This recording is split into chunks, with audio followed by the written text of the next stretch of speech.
नमस्कार, बहुत बहुत स्वागत आप सभी का खरा सौदा में। मैं हूं प्रियंका और मेरे साथ हैं अजय और डिम्पी। तो मैं कहती कि स्टेटमेंट से डेट सीलिंग के रेजोल्यूशन नेक्स्ट वीक की उम्मीद में बाजारों में दूसरे दिन आपको एक अच्छी स्पाइक दिखी। अर्निंग अप टेल पे और साथ ही G7 समिट शुरू हो रहा है जापान में। कई सारे इंपॉर्टेंट डेवलपमेंट्स, इंपॉर्टेंट अपडेट्स, लेकिन बाजार इस वक्त थोड़े से ईज मोड में जरूर दिख रहे हैं। डेट सीलिंग को लेकर बड़ी बड़ी उम्मीदें। देखिए, ये उम्मीदें जो है ना, यही बाजार को ड्राइव कर रही हैं। अगर आप देखें, कल आपने देखा होगा कि जो डैक्स है, जो जर्मन डैक्स है, वो 17 महीने के हाईएस्ट लेवल पे आ गया है। यूएस मार्केट में भी एक पुल बैक आया।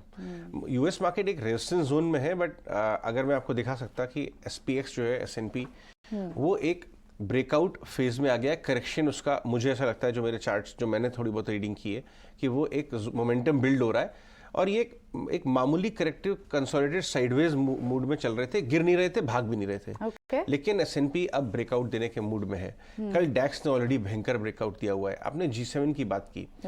जापानीज स्टॉक्स जो कि कई दशकों से सो गए थे, मतलब वो रिप वैन विंकल की हमने बचपन में कहानी सुनी थी ना, कि वो एक बार सोता है और 20 साल के बाद उठता है तो दुनिया चेंज हो गई होती है। एक पीछे रिपोर्ट थी, पता नहीं कितने सालों में अगर जापान का रिटर्न देखे तो पता नहीं 0 एग्जैक्टली, क्योंकि वो बहुत बड़ा पीक आउट हुआ था। और फिर साइड ये देखिए S&P में, ये S&P का चार्ट है जो डिम्पी ने बहुत प्यारी तरीके से फटाक से निकाल दिया। ये एक ऐसे लाइन पे ये लक्ष्मण रेखा क्रॉस करने वाला है। ये जो आप पिछले 5-7 दिन का चार्ट दिख रही है, ये कंसोलिडेटेड टाइट रेंज में, अगर आप इसके नीचे अगर मोमेंटम का भी डेटा दिखा सकते होते तो ये डार्ट करने वाला है। और मुझे ऐसा लगता है कि अगले हफ्ते होगा। यहाँ हमारी एक्सपायरी होगी, यूएस में डेट सीलिंग की का कहीं ना कहीं एक रेजोल्यूशन निकलेगा और ये सारी चीजें एक साथ मिल के डार्ट करेंगी। इसलिए ये भाव से बहुत ज्यादा शॉर्ट नहीं करना चाहिए, बहुत ज्यादा मंदी नहीं करना चाहिए। स्टॉप लॉस लगे रहे आपका कट जाए। दूसरा पुल, हमने आपको पहले ही दिखाया था, इंडियन मार्केट्स में भी पुल बैक में बाइंग हो रही है। यूएस मार्केट देखिए घट भी नहीं रहा है, भाग भी नहीं रहा है। नीचे तक बड़ी रैली के बाद एक रेंज में आ गया था। कल डैक्स ने ब्रेकआउट दिया, जापानीज स्टॉक्स ब्रेकआउट दे रहे हैं। मामला बहुत सिंपल है, और वो है कि दो बातें हैं। एक तो भी आपने बताई, मैकार्थी जी ने पहले ही बाजार को रेडी कर दिया कि देखिए हम टिल्ट कर रहे हैं किसी रेजोल्यूशन की तरफ। एक और मैं बात बता दूं, और 1 जून के इमीडिएट बाद इसके ऊपर बातचीत शुरू हो जाएगी। जून में फेड की मीट है। आप हैरान होगी इस बात में प्रियंका, और मैं बताना चाहूंगा बाजार को, ये बात अपने व्यूअर्स को भी, कि अभी तक बड़े पॉज की बात थी। करीब 66% लोग कह रहे हैं कि बड़ा पॉज ही रहेगा, सब रेट हाइक तो होगा नहीं। बट अब रेट कट की बात ऑन टेबल आ गई है। 40% की रेशो वो भी है जो कह रही है रेट कट हो जाएगा। नहीं 40% नहीं, बट 15 से 20% लोग अब रेट कट की बात करने लगे। मैं कहना यह चाह रहा हूं कि अब rate cut at least table discuss तो हो रहा है, बात तो हो रही है। अब तो अभी तक तो रेट कट की बात ही नहीं थी कि ईयर एंड तक रेट कट आ सकता है। तो पॉइंट ये है कि 1 जून के बाद जहां रेजोल्यूशन आया इसमें, उसके बाद बाजार उस अपनी जून वाली फेड मीट की तरफ दिखेगा। तो ये पॉइंट 1 और पॉइंट 2 है। जून 1 रेजोल्यूशन और जून की फेड मीट के ऊपर नजरें कितना डविश, क्योंकि कल आप इकोनॉमिक डेटा देखिए, आप पूरे दुनिया भर का इकोनॉमिक डेटा ऑलरेडी कैप्चरिंग कर रहा है। फिलाडेल्फिया मैन्युफैक्चरिंग इंडेक्स नेगेटिव में चल रही है। तो इकोनॉमिक डेटा तो कैप्चर कर रहा है। अभी तक फेड ये चाह रहा था कि मेरे ऊपर कोई प्रश्न चिन्ह ना उठाए कि सब आपने बैड पॉलिसी की, इसलिए अगर थोड़ा ज्यादा हम कर रहा व्यू ले लें वो चलेगा। बट क्योंकि पिछली बार ऑलरेडी थोड़ा सा एम्बैरेसमेंट हो गया था, वो ट्रांजिशन बोलते हैं और भागता गया इन्फ्लेशन। तो इस बार थोड़ा, तो पॉइंट ये, बाजार का हिसाब किताब एकदम ठीक है। डॉलर, मैं ये बताना चाहूंगा कि डॉलर इंडेक्स और यील्ड्स दोनों थोड़ा राइज कर रहे हैं, मॉनिटर करना चाहिए। डिसरप्शन नहीं है, थोड़ा मॉनिटर करने वाली बात जरूर है।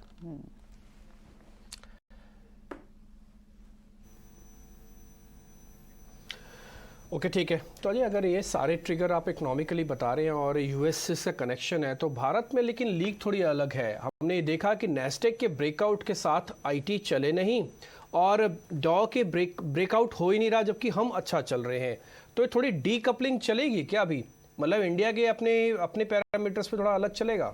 डिब्बी, हम करीब 1 महीने से डीकपल हो गए। अगर आप डेटा देखें, आप ही ने वो ग्राफ भी बनाया था, 1 महीने से इंडिया मार्केट यूएस मार्केट को काफी हद तक आउट परफॉर्म कर रहा है।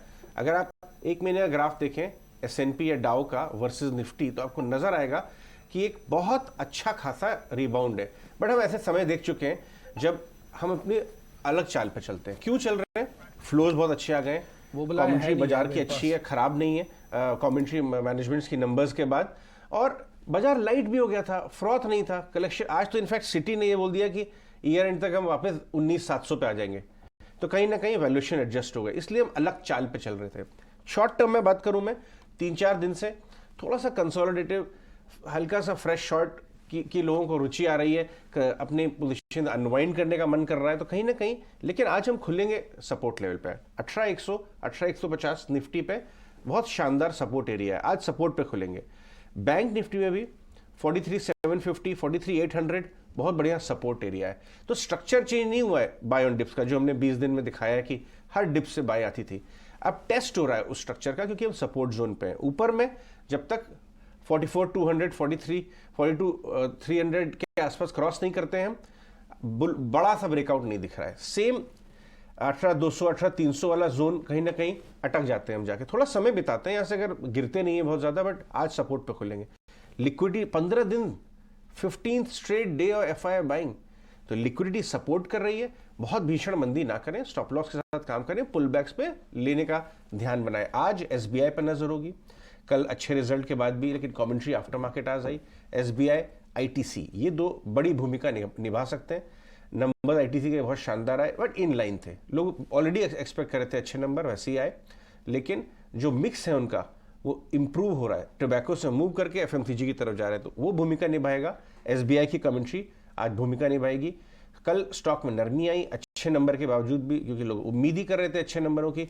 आज देखते हैं कि बाजार उस कमेंट्री को कैसे लेता है, लेकिन शॉर्ट टर्म में सपोर्ट जोन पे आज देखते हैं कि पुल बैक करता है। फ्राइडे फैक्टर भी है, लेकिन एफआई भी बहुत ज्यादा चेंज नहीं हुई पोजीशन अभी ज्यादा। डिम्पी नहीं अजय, बिल्कुल चेंज नहीं हो रही है। यही मैं आपको नोटिस करवा रहा हूँ कि देखिए कैश सेगमेंट में नो डाउट वो खरीदारी कर रहे हैं। ये 15th और 16th लॉन्ग डे है, बट फिर भी वो अपनी होल्डिंग पोजीशंस नहीं बढ़ा पा रहे मार्केट के अंदर, इसलिए बड़े ब्रेकआउट आ नहीं रहे। आप देखिए ना, एक बार बैंक निफ्टी को एक बार आपने टेस्ट किया ऑल टाइम हाई के पास, लेकिन बार बार आप वहां से फिसल रहे हो। कल भी एक बार ऐसा मौका बना कि हम ऑल टाइम हाई जाएंगे, लेकिन कल भी फिसल के फिर हम थोड़ा सा नीचे आ गए हैं। तो मार्केट को थोड़ा प्रेशर और चाहिए, जिसे कहते हैं ना, एक धक्का और चाहिए आपको नए all time high bank Nifty के लिए, और निफ्टी को इस जोन से बाहर निकालने के 18,400 के लिए। वो भी बन नहीं रहा, वो चीज़ दिख नहीं रही है। खैर मैं एक एक करके पॉइंट्स पे आता हूँ जल्दी से। मैं निफ्टी के पहले नंबर्स आपको दिखाता हूँ। निफ्टी के अंदर कल हल्की सी शॉर्टिंग भी हुई है अगर आप देखें तो, और क्योंकि ओपन इंटरेस्ट की सीरीज 2-2.25 लाख के शेयरों के ओपन अभी खड़े हुए हैं, वो उतने ही हैं, उसमें वॉल्यूम भी नहीं है, तो ना तो प्राइस चेंज है ना ही वॉल्यूम चेंज है। कल के सेशन को आप नो ट्रेड जोन भी कैलकुलेट करना चाहें तो कर सकते हैं आप, क्योंकि आप एक रेंज में थे। अभी आपने चार्ट भी देखा, उसके अंदर भी आप देख रहे हैं जो 18,200 है ना, उसके इर्द गिर्द आप क्लोज कर रहे हो, ना तो बहुत ऊपर ना ही बहुत नीचे। तो ये हमने सपोर्ट और रेजिस्टेंस निकाले, ये पिवट्स पॉइंट्स है मार्केट्स के। 18,000, 18,100 सपोर्ट है और 18,300, 400 रेजिस्टेंस है। आप टोटल देखिए ना, सिर्फ 300-350 पॉइंट की रेंज के अंदर आप पिछले 4-5 दिन से हो, और मैं तो बोलूंगा पूरा मई का महीना अभी आप इसी रेंज के अंदर ही हो, जो रेंज हमने सामने लिखी हुई है आपके। आ जाते हैं जरा बैंक निफ्टी पर। बैंक निफ्टी के अंदर भी कल कुछ नहीं हुआ खास, माइल्ड सी शॉर्ट कवरिंग होती हुई दिखी है, वो 0.36% का ओआई चेंज के साथ है। इस ओआई चेंज की अपनी कोई मतलब नहीं है। अब आप देखें कल बैंक निफ्टी में भी एथिकली मैं बोलूंगा कल कुछ भी नहीं हुआ। मार्केट के पास 44,000 एक टफ रेजिस्टेंस बन रहा है, तो 43,500 जो मेक ब्रेक लेवल है ना, उसके आसपास आके क्लोज कर रहा है।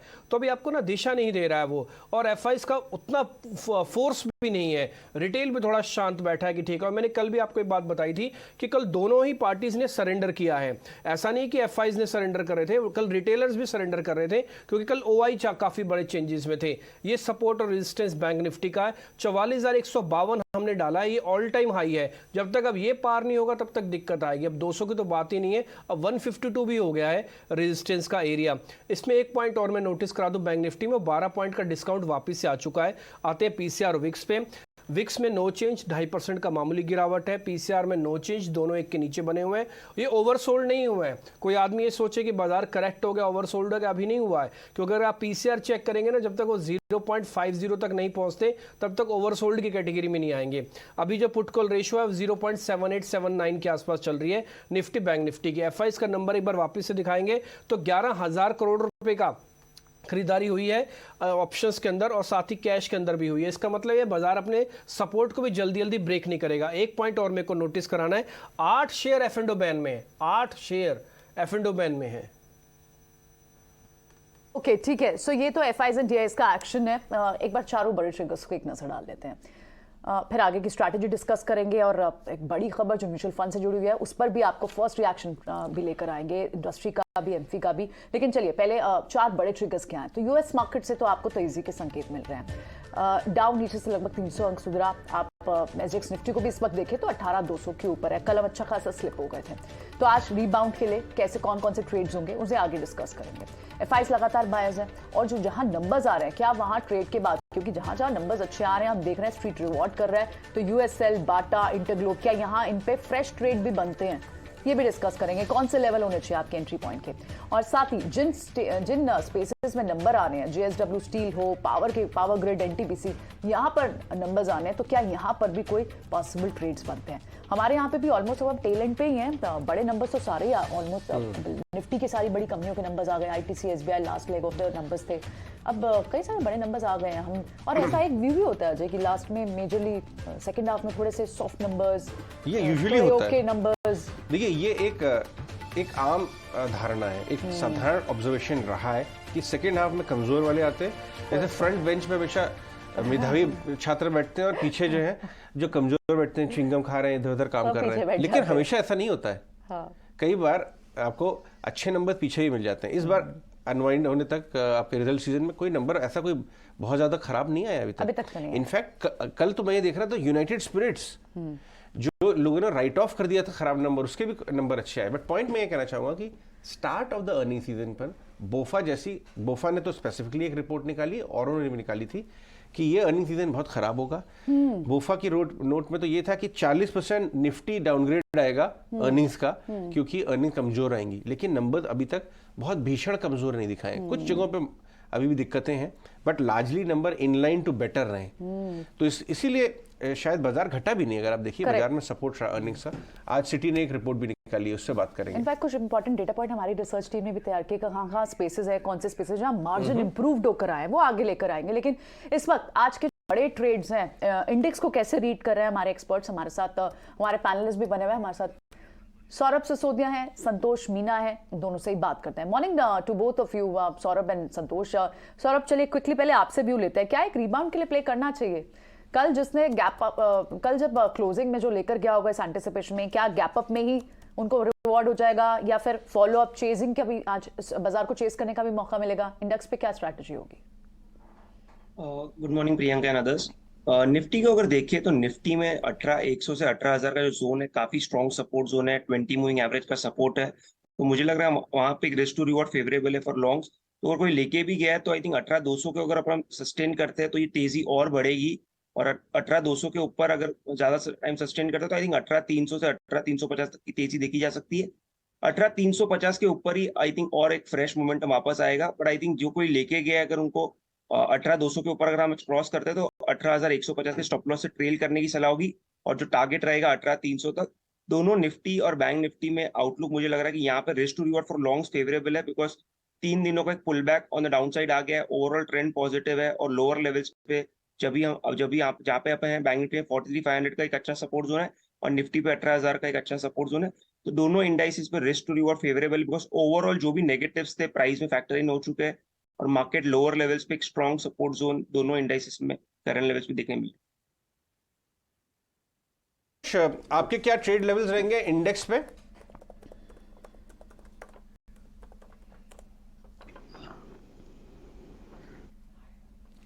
संतोष, आपके ट्रेड क्या लेवल्स रहेंगे इंडेक्स पे, Nifty bank Nifty?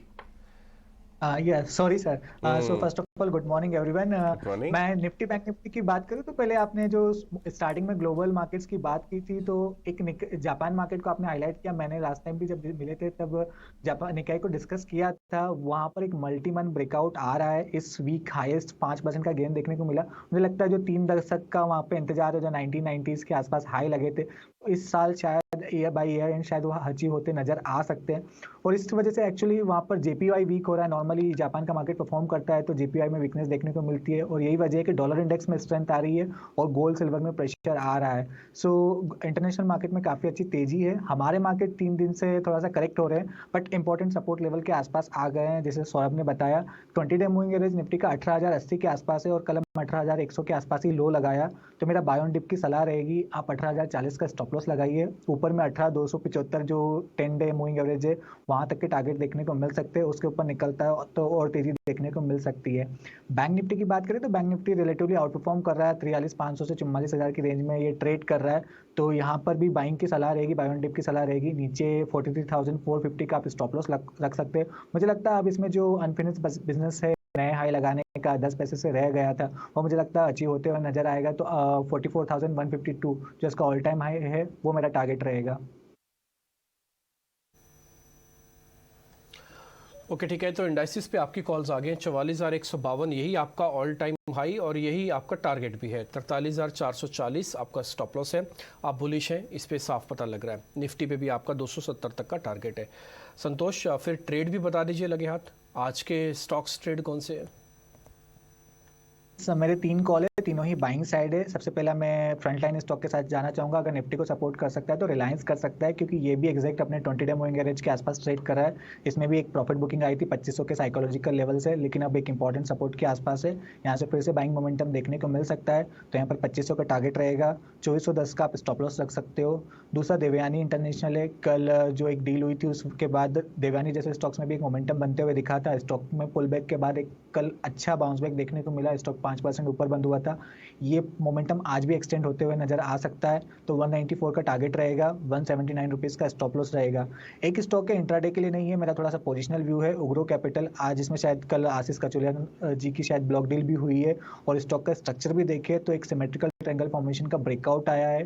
Pull back के बाद स्टॉक ने फिर से मोमेंटम दिखाया है अपने 20 डे मूविंग एवरेज से, और अभी ये स्पेस बजिंग भी है। तो मुझे लगता है यहाँ मोमेंटम बढ़ सकता है। पोजिशनल बेसिस पे आप इसको खरीदिए। 240 तक के टारगेट देखने को मिल सकते हैं। 186 का स्टॉप लॉस रहेगा।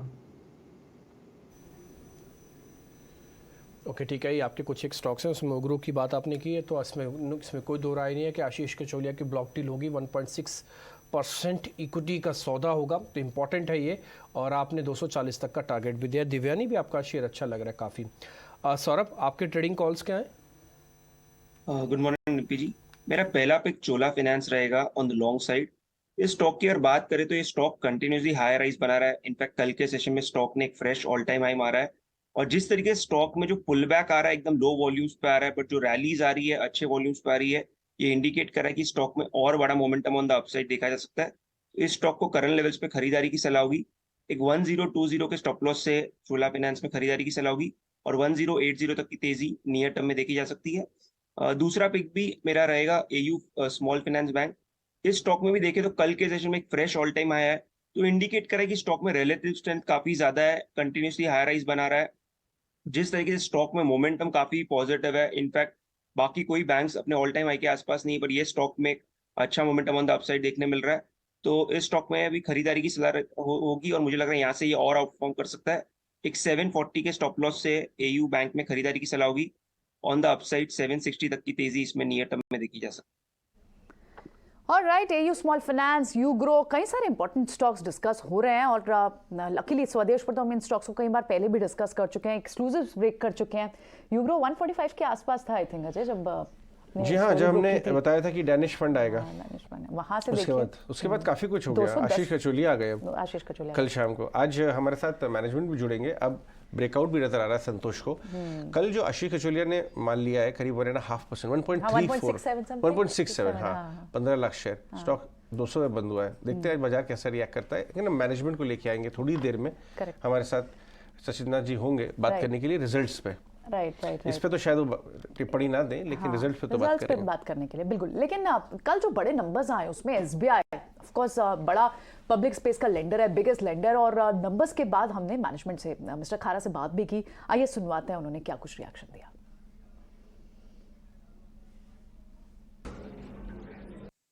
हमने अब की बार 1111% का डिविडेंड दिया है, तो मैं आशा करता हूं कि आने वाले दिनों में भी हम इसी तरह से अपना प्रॉफिट अर्जित करेंगे। और अगर ऐसा प्रॉफिट अर्जित हुआ शेयर होल्डर्स के लिए भी इसी तरह का डिविडेंड देने का प्रावधान करेंगे, ये हमारी आशा है। और हमारी तरफ से पूरी कोशिश भी रहेगी कि हम अपने शेयर होल्डर्स के लिए बराबर वैल्यू क्रिएट करते रहें। जी आपके हम नेट प्रॉफिट की बात करें तो इस बार जो रिकॉर्ड प्रॉफिट आया है उसमें मेन कंट्रीब्यूटर्स क्या रहे हैं? लोन बुक काफ़ी अच्छा ग्रो किया है, यील्ड ऑन एडवांसेस इंप्रूव हुए हैं, और साथ ही साथ जो है हमारी क्वालिटी ऑफ लोन जो हैं वो हमने उसको पूरा चेक रखा है।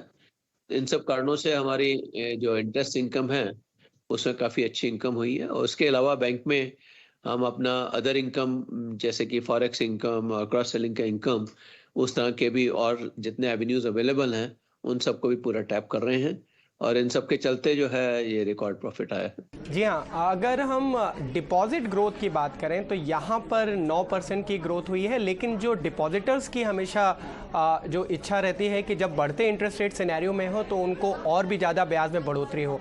मुझे आपसे ये जानना है कि कितना आपको अभी लगता है प्राइसिंग अभी भी बाकी है आने वाले क्वार्टर्स में जो SBI कर सकता है?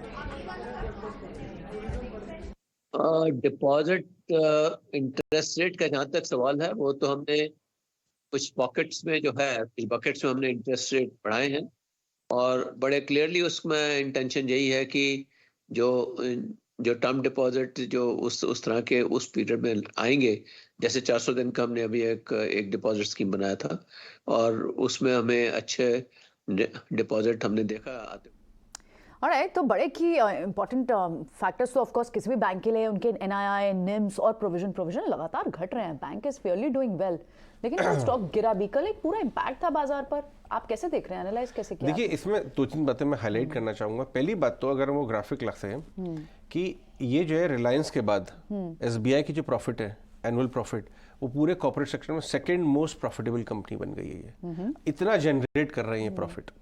जी हाँ, इसमें बहुत बड़ा हिस्सा इस बात का है कि राइट बैक्स हैं, प्रोविजनिंग कम हो रही है, तो जबरदस्त प्रॉफिट जनरेटिंग कंपनी है। करेक्ट। दूसरा, अब ये लार्जेस्ट प्रॉफिट जनरेटिंग बैंक ही बन रहे हैं। HDFC बैंक जो अभी तक का लार्जेस्ट प्रॉफिट जनरेटिंग बैंक था 48,000 करोड़ का करीब, अब ये 44,000 करीब, इनका ही 48,000 आ गया है। तो ये लार्जेस्ट प्रॉफिट जनरेटिंग बैंक भी बन रहे हैं। तो ये दिखाता है कि कितना बफर है।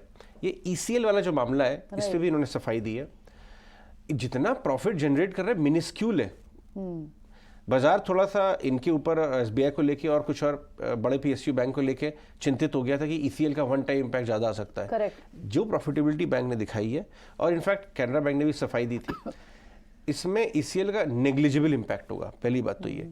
और उसके बाद जो इन्होंने आपकी ग्रोथ की गाइडेंस दी है, क्रेडिट ग्रोथ की जो गाइडेंस दी है, डिपॉजिट कोई इश्यू नहीं है। अब आप ये कह सकते हैं कि फंडामेंटल बहुत अच्छे हैं, कमेंट्री बहुत अच्छी है। इनफैक्ट हमसे तो खारा साहब ने बात की अभी, लेकिन बाजार से तो आज शाम को बात कर रहे हैं वो। तो अभी और डिटेल्स निकल के आएंगे। तो पॉइंट ये है, स्टॉक थोड़ा चला हुआ था, PSU बैंक की तरफ थोड़ा सा परहेज आ गया था बाजार का बीच में, बट ये अब घट गए। और अब यहाँ से अगर बाजार सपोर्ट लेके रिबाउंड करता है तो SBI पॉजिटिव में रिएक्ट करेगा। कोई रीजन ही नहीं है कि यहाँ से घटे, ऑलरेडी घटा हुआ है, इनफैक्ट चला ही नहीं। तो इस पर आप नजर रखिएगा, और हम बड़ी ब्रोकरेजेस के व्यूज भी लाएंगे इसके ऊपर। ओके, ठीक है। तो SBI पर और दूसरी रिपोर्ट्स का, ब्रोकरेजेस का क्या कहना है वो भी आगे लाएंगे, लेकिन तीन बड़े स्पेसेस शरद आज कौन से कवर कर रहे हैं हमारे खास सेगमेंट त्रिमूर्ति सेगमेंट में? आइए पहले शरद से समझ लेते हैं। शरद बताएं। जी बिल्कुल, सबसे पहले फोकस में रहने वाला जी एंटरप्राइजेज और सोनी की जो है एनुअल स्ट्रैटेजिक मीट थी। वहाँ पे उनके CEO सोनी कॉर्प के केंचिरो योशिदा ने कहा है कि जी और सोनी का जो ओवरऑल मर्जर है वो फर्स्ट हाफ FY24 तक हो सकता है, यानी कि सितंबर एंड तक। और इसके अलावा उन्होंने जो है बुलिश कमेंट्री इंडिया की मीडिया और एंटरटेनमेंट इंडस्ट्री के लिए भी बोली। इसके अलावा दूसरा स्टॉक जो फोकस में रहेगा वो है शीला फोम, और यहाँ पे इंपॉर्टेंट मैनेजमेंट चेंजेस आए हैं। पहले जो है नीलेश मजुमदार को जो है CEO बनाया गया है इंडिया बिजनेस के लिए, और उन्होंने रिसेंटली लीडरशिप पोजीशन पिडिलाइट और एशियन पेंट्स में भी था उनका। इसके अलावा अमित गुप्ता को भी जो है ग्रुप CFO के तौर पे अपॉइंट किया गया है, और इनके जो थे लास्ट इनका जो लीडरशिप रोल था वो संवदरा मदरसन ग्रुप में था, और वो मार्केट में जाने जाते हैं मर्जर्स एंड एक्विजिशंस को लेके और ऑफ कोर्स स्ट्रैटेजी में। इसके अलावा तीसरा ग्रुप ऑफ स्टॉक्स है जो इंपॉर्टेंट डील्स हो रहे हैं। तो सबसे पहले उग्रो कैपिटल फोकस में रहने वाला है, जहाँ पे आशीष कचौलिया वाली जो प्रमोटेड एंटिटी है उन्होंने लगभग 1.6% स्टेक की खरीदारी की है। इसके अलावा जेके टायर्स में जो है कल हमने सेलिंग देखी थी। यहाँ पे सचिन बंसल जो है जो फ्लिपकार्ट के एक्स को फाउंडर थे, उन्होंने जो है लगभग 0.7% स्टेक की जो है बिकवाली की है। और BLS इंटरनेशनल में भी कल इंपॉर्टेंट मूवमेंट आया था, जहाँ पे प्रमोटर्स ने ऑलमोस्ट 3% स्टेक की ऑफलोडिंग की है।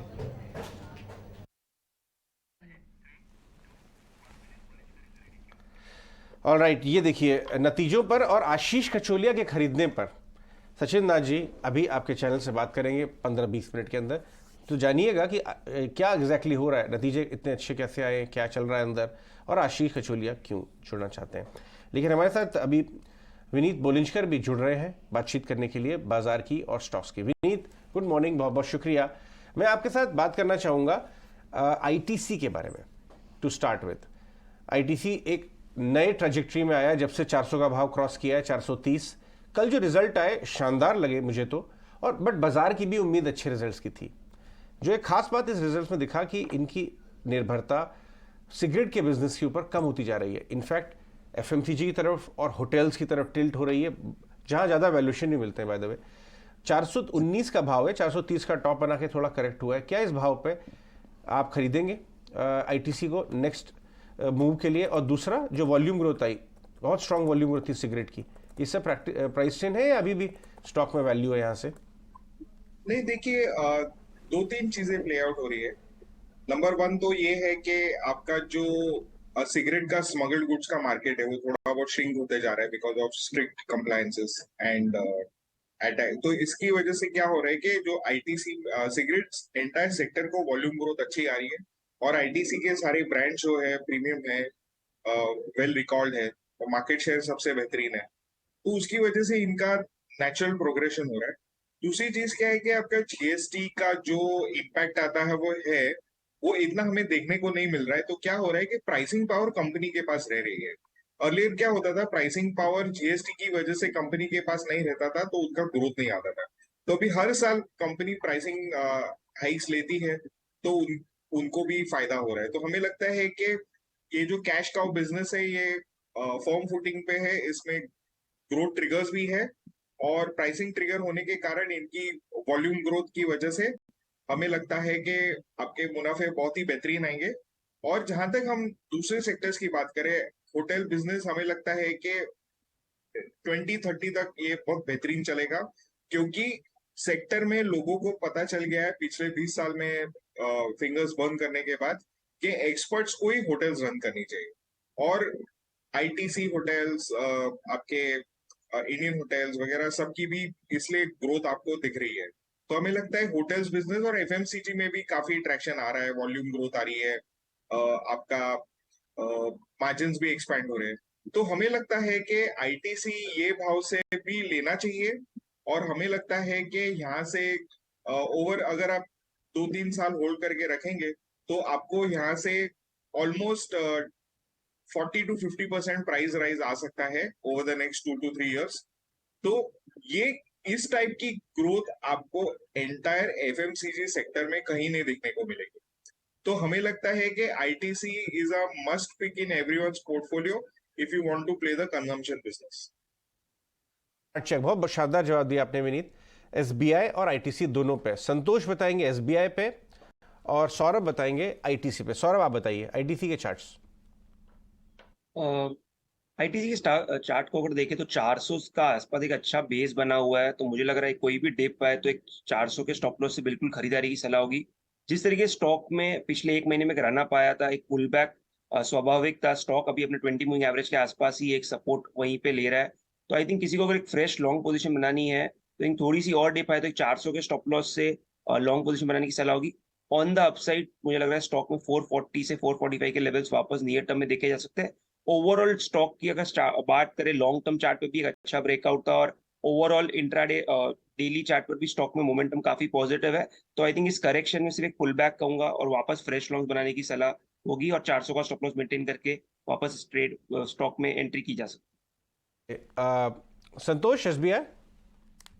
यस, एसबीआई की बात करें तो कल जो सेलिंग आई थी एग्जैक्ट परफेक्ट सप्लाई जोन से आई थी, 590 से 600 का जोन था, लेकिन जो कल लो बनाया वो भी उसने एक अपने क्लासिकल 20 डे मूविंग एवरेज पे बनाया है। तो मुझे लगता है आज इसमें फिर से रिबाउंड देखने को मिल सकता है, सपोर्ट के आसपास से ब्रोकिंग हाउस के टारगेट 700 से प्लस के ऊपर के आ रहे हैं, तो आज इसमें फ्रेश बाइंग मोमेंटम देखने को मिल सकता है। रिस्क रिवॉर्ड आपके फेवर में है, आप 565 का स्टॉप लॉस रखिए। ऊपर में जिस दिन ये 595 के ऊपर टिक जाएगा हमको एक स्ट्रॉन्ग मोमेंटम देखने को मिल सकता है 640 की ओर, तो रिस्क रिवॉर्ड करंट लेवल पर फेवरेबल नजर आता है।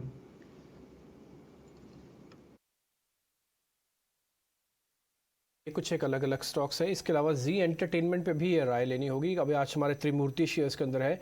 विनीत, ये सवाल आपसे ही है, जब से इनकी अनाउंसमेंट हुई है उसके बाद से कोर्ट कचहरी के चक्कर ख़त्म नहीं हो रहे हैं, लेकिन अब सोनी के सीईओ ये कह रहे हैं कि सितंबर तक हमारा मर्जर हो जाएगा पूरा। अब जितनी भी लिटिगेशंस थी वो धीरे धीरे करके ख़त्म हो रही हैं, तो मान के चलें कि ये सितंबर तक जब तक ये पूरा होगा मर्जर, उससे पहले प्राइस अच्छे हो जाएंगे, ये 250 तक भी आ जाएगा अगर बॉटम यही बन रहा है तो। आपकी राय क्या है इस पे?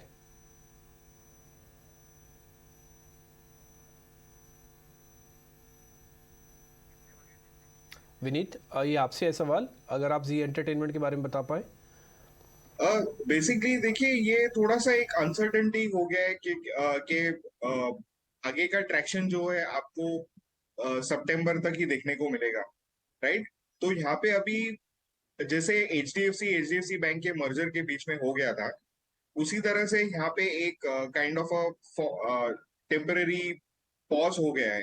तो हमें लगता है कि ये स्टॉक थोड़ा सा डिप पे आए तो लेना चाहिए, क्योंकि हमें लगता है जो आपको सोनी की जो इसमें निवेश आएगा उसकी वजह से आपको you are going to get a very very formidable business, और उसके पास 12,000 करोड़ की कैश है। तो हमें लगता है कि ये काफी अट्रैक्टिव डील है और इसको डिप्स पे लेना चाहिए। एंड हमें लगता है कि सेकेंड हाफ में आपको इसके रिवॉर्ड्स देखने को मिलेंगे। ठीक है, तो जी एंटरटेनमेंट आप कह रहे हैं कि किसी भी डिप पे थोड़ा खरीदारी करके चल सकते हैं। लिटिगेशंस का मामला है लेकिन वो धीरे धीरे करके सॉल्व होगा, ये बात जी एंटरटेनमेंट के सोनी के मर्जर के सीईओ भी कह रहे हैं और ये बात आप भी कह रहे हैं।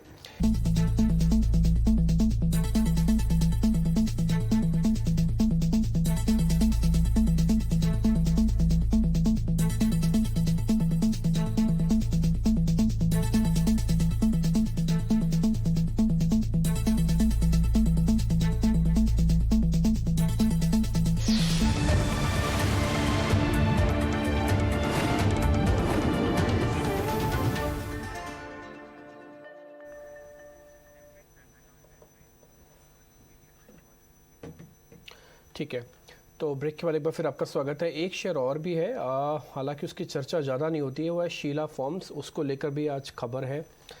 एक बार जरा आप शीला फोम्स के संतोष चार्ट चेक करेंगे, खबर आपकी स्क्रीन पर आ जाएगी। त्रिमूर्ति शेयर का पार्ट है। यस, इस स्टॉक की बात करें तो इसमें काफ़ी हेल्दी करेक्शन आ चुका है। स्टॉक कोशिश कर रहा है 1000 रुपीज़ के आसपास बेस बनाने की।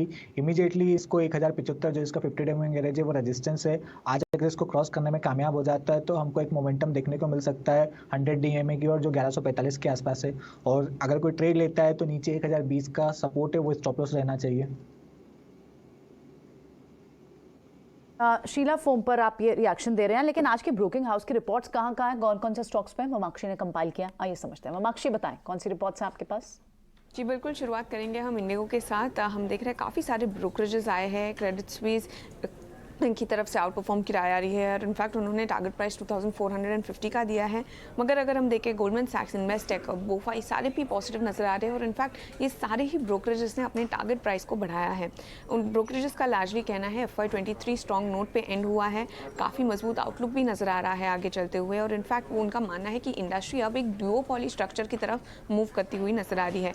ETF प्राइसेस में गिरावट और सस्टेनेबल ग्रोथ और स्प्रेड्स भी इन्हें नजर आ रहे हैं, तो ओवरऑल काफ़ी पॉजिटिव नजर आ रहे हैं ब्रोकरेजेस इंडिगो को लेकर।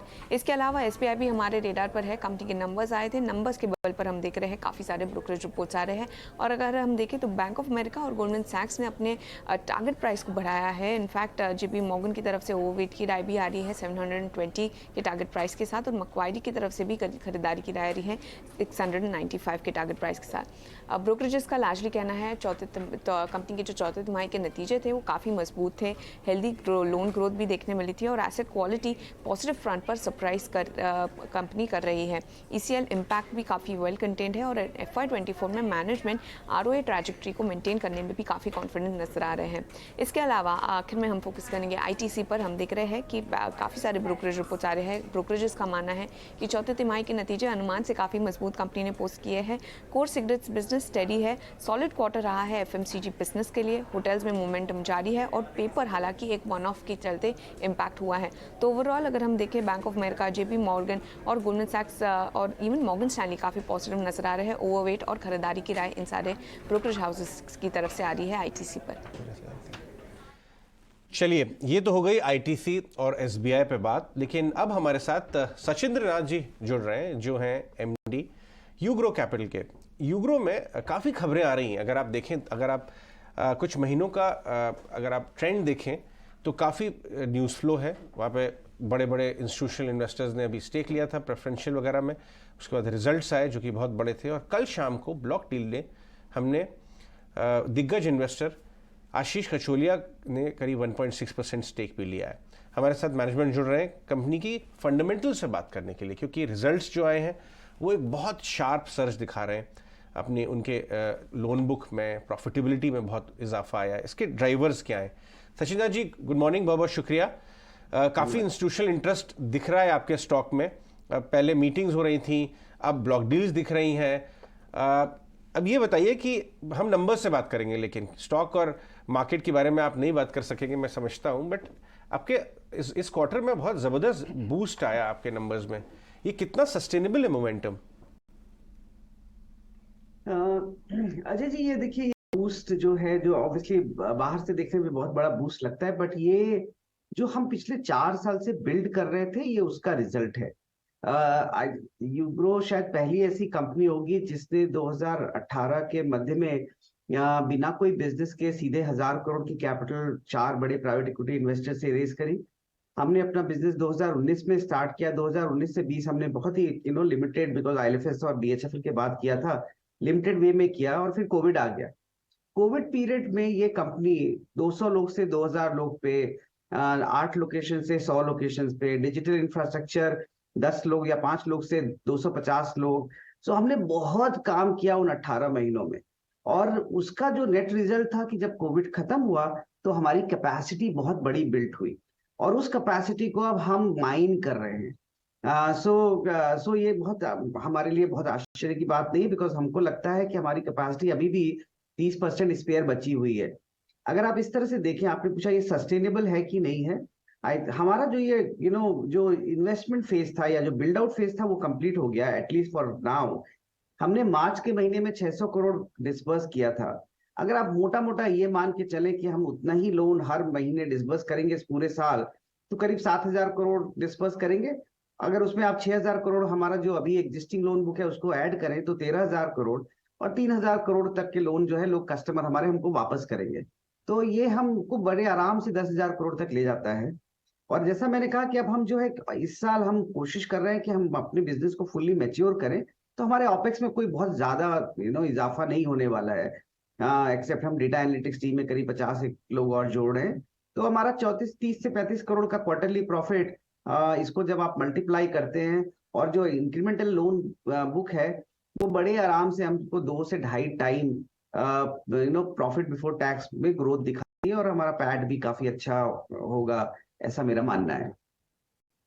मुझे आपसे एक दो बातें पूछनी है कि ये जो टेक्नोलॉजी बेस्ड हम मल्टीप्लिकेशन देख रहे हैं आपके लोन बुक में, इस ग्रोथ के पीछे किस तरह का रिस्क एसोसिएटेड है, या आप इस रिस्क को मिनिमाइज कैसे कर रहे हैं? कुछ लोगों का ये मानना है कि भाई लेंडिंग बिजनेस में ग्रोथ लाना तो आसान होता है, कलेक्शन एक इशू है, quality of book is an issue. आप उस चीज़ को कैसे कैप्चर कर रहे हैं, कैसे एड्रेस कर रहे हैं, और आप उस मैटर पे क्या कहना चाहेंगे? ये बिल्कुल सही बात है आपकी, और ये तो मैं रोज ही सुनता हूँ कि पैसा देना बहुत आसान है लेकिन वसूल करना मुश्किल। लेकिन हम पैसा भी बहुत मुश्किल से ही देते हैं अजय जी। अगर आप हम डेटा एक प्रेजेंट करते हैं अपने इन्वेस्टर प्रेजेंटेशन में, आज के दिन में या पिछले 2.5 साल में हमारा log in to disbursement rate, ये वो बताता है कितने लोग हमारे पास आए और कितनों को हमने लोन दिया, वो 30% से ज्यादा नहीं गया है।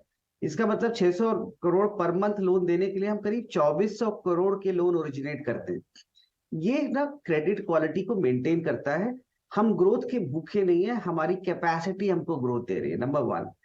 नंबर 2, जो कोर है, प्रॉब्लम थी एमएसएमई फाइनेंसिंग की कि आप ना जब आप उसके रिपोर्टेड फाइनेंशियल के बेसिस पे लोन देने की कोशिश कर रहे थे तो आपको कुछ पता ही नहीं रहता था, बिकॉज वो रिपोर्टेड फाइनेंशियल एक तो 12-6 महीने पुराना होता था, उसमें लैग इफेक्ट होता था।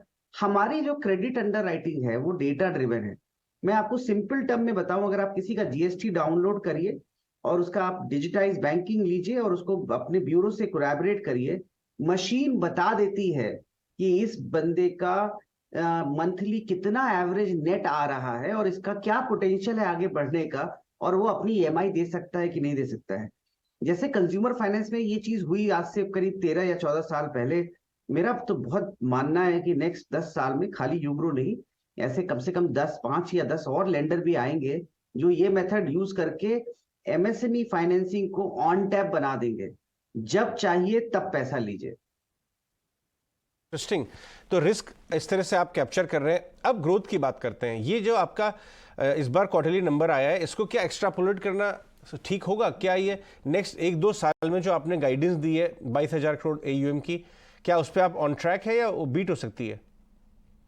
नहीं, देखिए, जो हमने 20,000 करोड़ ये गाइडेंस हमको देनी क्यों पड़ी? आज से करीब 1 साल पहले जब हम ऐसे बोलते थे कि हम इंडिया की सबसे बड़ी एमएसएमई फाइनेंसिंग कंपनी बनाना चाहते हैं, तो लोगों को लगता था कि ऐसी कुछ बात कर रहे हैं, इसलिए हो नहीं सकता। तो हमने जिसको बोलते हैं put our head where the chopping block was, और हमने वो बिल्कुल नंबर पब्लिश ही कर दिया। पर जैसा मैं कह रहा था, देखिए, मार्केट अपॉर्चुनिटी और साइज ऑफ द बिजनेस हमारी इकोनॉमी में एमएसएमई का जो कंट्रीब्यूशन है ना, वो इतना ज्यादा है कि आप बहुत बड़ी कंपनी बना सकते हैं, खाली इस पे लगे रहने की जरूरत है।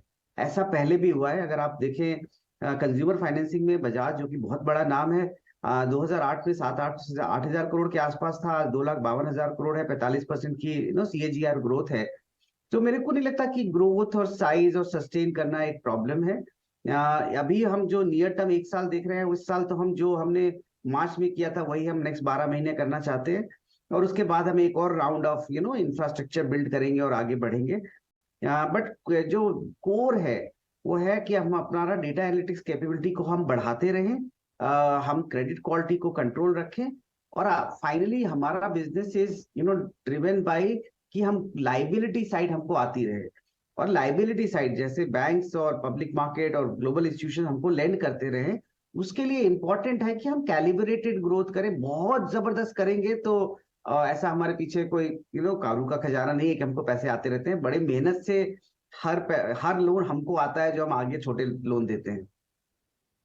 एक मैं सवाल आपसे पूछना चाहता हूँ सचिन आंधी, और आपको पूरा राइट है, आप चाहें तो इसको आप मिस भी कर सकते हैं, बट मैं क्यूरियस इसलिए हूँ क्योंकि मैंने एक्सचेंजेस पे देखा अभी हाल ही में बड़े बड़े इन्वेस्टर्स आपसे मीटिंग सीख कर रहे हैं, जो आपने इन्फॉर्म किया ऑब्वियसली एक्सचेंजेस को। कुछ ब्लॉक्स हुए भी हैं और कुछ हमारे सोर्सेज बता रहे हैं और भी लोग आपके स्टॉक में आ रहे हैं। मैं सिर्फ इतना जानना चाहता हूं कि जो एनालिस्ट और इन्वेस्टर्स से आप मुलाकात कर रहे हैं, किस तरह के सवाल पूछ रहे हैं वो लोग आपसे ग्रोथ के बारे में, आगे के प्लान के बारे में? दो चीज है अजय जी। जब ये कंपनी डिजाइन की गई थी तो 4 बड़े प्राइवेट इक्विटी इन्वेस्टर्स आए थे जिन्होंने करीब 80% शेयर इस कंपनी का लिया, और ये लिस्टेड कंपनी के तौर पे स्टार्ट इसलिए किया था क्योंकि मेरा इवेंचुअल मानना है कि public market owned entity lending और फाइनेंशियल सर्विसेज बिजनेस के लिए बेस्ट गवर्नड होती है। तो इस एस्पिरेशन के साथ हमने स्टार्ट किया था। उसके बाद 4 साल हमने बिल्ड किया। इस बार जब दोबारा ये 350 करोड़ की कैपिटल रेज हमको करनी थी, ऑल ऑफ अ सडन को ये रियलाइज हुआ और हमारी मैनेजमेंट टीम को ये रियलाइज हुआ कि पब्लिक मार्केट में एक कंपनी जो 6-7 हजार करोड़ की AUM पे है, जो इसका इतना साइज है, जो 1,000 करोड़ पे पहुंच जाएगी साल में, किसी को इस कंपनी के बारे में पता ही नहीं था। लेकिन वो ठीक है, फिर भी हमने कैपिटल जाके डेनमार्क गवर्नमेंट के सॉवरेन नाम से रेज कर ली, हमने QIP कर लिया। लेकिन ये lack of awareness of public market for UGRO was very unnerving. तो जैसे ही हमारी कैपिटल रेज हुई और हम अपने क्लोज विंडो पीरियड से बाहर निकले, हमने एक थोड़ा सा कॉन्शियस एफर्ट किया कि हम जाके इन्वेस्टर कम्युनिटी से मिले और उनको बताएं यूग्रो के बारे में। तो पहली चीज तो सब लोग जिनसे हम मिले पिछले 1 महीने में, वो सरप्राइज थे, क्योंकि उन्होंने यूग्रो के बारे में और ये जो हम कर रहे हैं सुना नहीं था।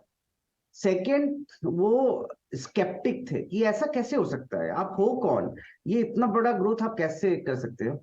और थर्ड, जिन्होंने भी हमको टाइम दिया और हमारी मैनेजमेंट टीम ने उनको बड़े अच्छे से हमारा डेटा एनालिटिक्स कैपेबिलिटी, डिस्ट्रीब्यूशन और हमारा यूनिक को लेंडिंग का लाइबिलिटी इंजन बिल्ड किया, तो लोगों ने बोला हम आपको देखते रहेंगे।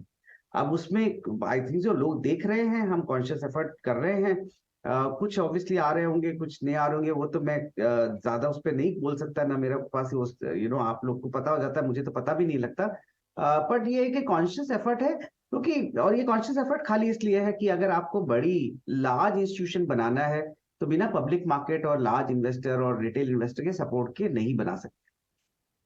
ठीक है सचिंद्रनाथ जी, बहुत बहुत शुक्रिया समय देने के लिए और इतनी डिटेल में हमें सारी चीजें समझाने के लिए बहुत बहुत शुक्रिया।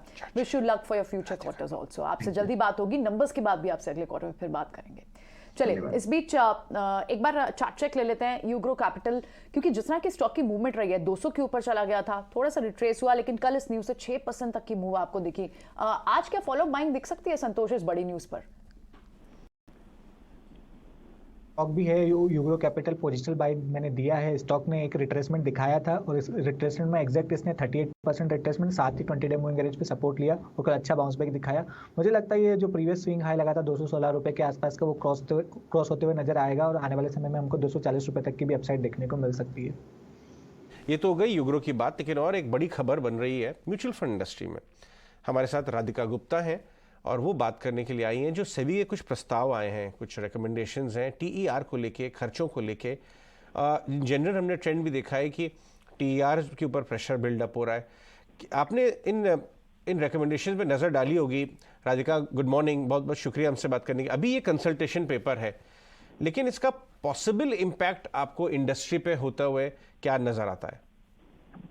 देखिए अजय, ये बात तो चल ही रही थी काफी वक्त से। अब what will happen is as a result of this खासकर जो बड़ी स्कीम्स हैं वो सस्ती होती जाएंगी कंज्यूमर के लिए, और मुझे लगता है यही डायरेक्शन चलती आ रही है पिछले 5-7 सालों से, that cost of fund management are going down. तो ये एंड कंज्यूमर के लिए तो एक्चुअली काफी अच्छा है, from an alpha generation point of view, from a consumer point of view ये बहुत अच्छा है। अब इसमें अगर आप ये एक्सपेंस जो कल सर्कुलर आया है, इसमें मुद्दे की बड़ी बात ये है कि कैटेगरी वाइज टीईआर होगा, आपका स्कीम वाइज नहीं होगा, तो इसका अलग अलग इम्पैक्ट होगा बड़ी एएमसी पे, मीडियम साइज एएमसी पे और छोटी एएमसी पे। बड़े साइज पे मुझे लगता है आपके मार्जिन श्रिंक करेंगे, छोटी साइज पे शायद इम्पैक्ट ना हो या इनफैक्ट बढ़ भी जाए, क्योंकि वो बड़ा सबसे पहला स्लैब थोड़ा बढ़ा दिया गया है। क्वेश्चन ये है जहां तक रेवेन्यू की बात है कि जब ये मार्जिन, ये टीईआर कट आएगा बड़े प्लेयर्स के लिए, तो कितना पास डाउन होगा और कितना खुद रिटेन करा जाएगा। आई थिंक उस पर इंडस्ट्री अलग अलग कॉल लेगी, तो वो कहना मुश्किल है, बट डेफिनेटली टीईआर कटेगा फॉर लार्जर साइज की। राइट, ऑल राइट राधिका, बहुत बहुत शुक्रिया आज हमसे बात करने के लिए और ये समझाने के लिए कि स्पेशली बड़े प्लेयर्स पे ज़्यादा इम्पैक्ट आएगा टीईआर कट का। कितना वो एब्जॉर्ब करते हैं, कितना पास ऑन करते हैं, ये सवाल मुद्दा ध्यान रखने लायक है। अब क्या है, लिस्टेड प्लेयर भी हैं बहुत सारे, HDFC AMC, Nippon AMC, UTI AMC, Aditya Birla AMC, ये सारे स्टॉक्स भी थोड़ा प्रेशर में आए हैं। अगर वनीत आपसे मैं जानना चाहूँगा, ये सारे स्टॉक लास्ट 1 साल में टॉप से काफ़ी घटे हैं, क्या वैल्यू जोन में आ सकते हैं या इन पे और प्रेशर आ सकता है, क्योंकि ओवरऑल इनके स्ट्रक्चर्स के ऊपर अभी और दबाव बनेगा इससे? अभी देखिए, पहले तो इसका स्ट्रक्चर पे दबाव बनेगा, पर एक बार ये दबाव बनने के बाद हमें लगता है कि और थोड़ा सेलिंग आएगा, because it will not be any more a juicy business, and उसका एक दौर चलेगा जहाँ पे people will try to understand how it plays out. उसके बाद में आप देखोगे कि कंसोलिडेशन होगा ये सेक्टर में, और वो टाइम जब कंसोलिडेशन होता हुआ दिखता है अपने को, तभी आप देखोगे कि इसमें तेजी आ जाएगी, क्योंकि अभी बहुत क्राउडेड है मार्केट। काफी सिमिलर टाइप के स्कीम्स होते हैं मार्केट में, बहुत सारे स्कीम्स हैं, तो हमें लगता है कि गोइंग अहेड मर्जर्स आएंगे और मर्जर्स में आपको वैल्यू क्रिएशन मिलेगा। जेके टायर पे एक व्यू ले लेते हैं। 16.5 लाख शेयर बेचे गए हैं 186 के रुपए के रेट पे और इक्विटी के हिसाब से करीब 0.5% से ज़्यादा बनता है। एक बार सौरभ आप चेक करेंगे इसको, जेके टायर। जेके टायर की अगर बात करें तो इस स्टॉक में अगर हम देखें कि स्टॉक में कल के सेशन में एक शार्प सेल ऑफ देखने मिला था। स्टॉक में कल के सेशन में उसके प्रीवियस वीक के लो को भी ब्रेक किया, 20 मूविंग एवरेज के नीचे भी आ गया, तो मुझे लग रहा है शॉर्ट टर्म में थोड़ा सेलिंग प्रेशर रहेगा। स्टॉक में अगर फ्रेश एंट्री लेनी है तो आई थिंक 185 के ऊपर अगर ये सस्टेन करता है तो ही वापस एंट्री की सलाह होगी। लोअर लेवल से मुझे लग रहा है स्टॉक में नियर टर्म में 170 तक एक गिरावट देखी जा सकती है। 170 के आसपास अगर स्टॉक कंसोलिडेट करता है तो वापस फ्रेश एंट्री की सलाह होगी, या तो ऑन द अपसाइड 185 के ऊपर जाता है। जिस तरीके से करंट स्ट्रक्चर है, मुझे लग रहा है स्टॉक में एक बड़ा momentum on the upside near term में देखना मुश्किल है, तो इसको करंट लेवल्स पे अवॉइड करने की सलाह होगी। अवॉइड करेंगे। फिर एक और शेयर बताइए, कैश का ही शेयर मैं पता करता हूँ आपसे कि प्रमोटर BLS इंटरनेशनल। संतोष जरा ये आप खोल के रखना। कल बकायदा डेज लो पे जाके बंद भी हुआ था। प्रमोटर मिस्टर अग्रवाल ने करीब 1 करोड़ शेयर बेचे हैं इसमें और ये भी करीब 2.5% इक्विटी बनती है और 175 रुपये के रेट पे बेचे गए हैं। कल 6% नीचे जाके बंद हुआ है। ये और टूटेगा क्या? की बात करें तो 200 रुपए के आसपास से स्टॉक सप्लाई फेस कर रहा है। पहले भी यहीं से इसमें सेलिंग आई थी और फिर से यहीं एक नेगेटिव न्यूज़ भी आई है, प्रमोटर ने सेल किया है इमीडिएटली। हालांकि 170 रुपए के आसपास इसको एक सपोर्ट आ रहा है, लेकिन मुझे लगता है वो ब्रेक हो सकता है, स्टॉक 155-150 रुपए तक जा सकता है। सो अभी फिलहाल वीकनेस का ही व्यू रहेगा, अगर मेजर तेजी इसमें 200 रुपए के ऊपर ही बनेगी।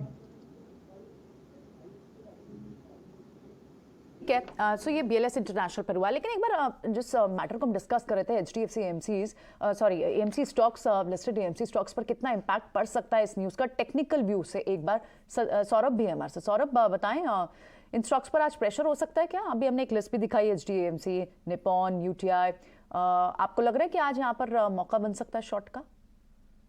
अगर मैं HDFC चार्ट को देखूं तो इस स्टॉक में एक स्टेडी रनअप के बाद स्टॉक अभी एक सप्लाई जोन के आसपास आ गया है। 1850 का जो जोन है वहां पे स्टॉक पिछले 5-6 दिनों से वहीं से रेजिस्टेंस प्लेस कर रहा है, तो मुझे लग रहा है यहाँ पे शॉर्ट टर्म वीकनेस रह सकती है। 1800 के नीचे अगर ये स्टॉक आज जाता है तो एक शॉर्ट करने की भी सलाह होगी, और ऑन द स्टॉप लॉस जो मेंटेन करना है 1830 का।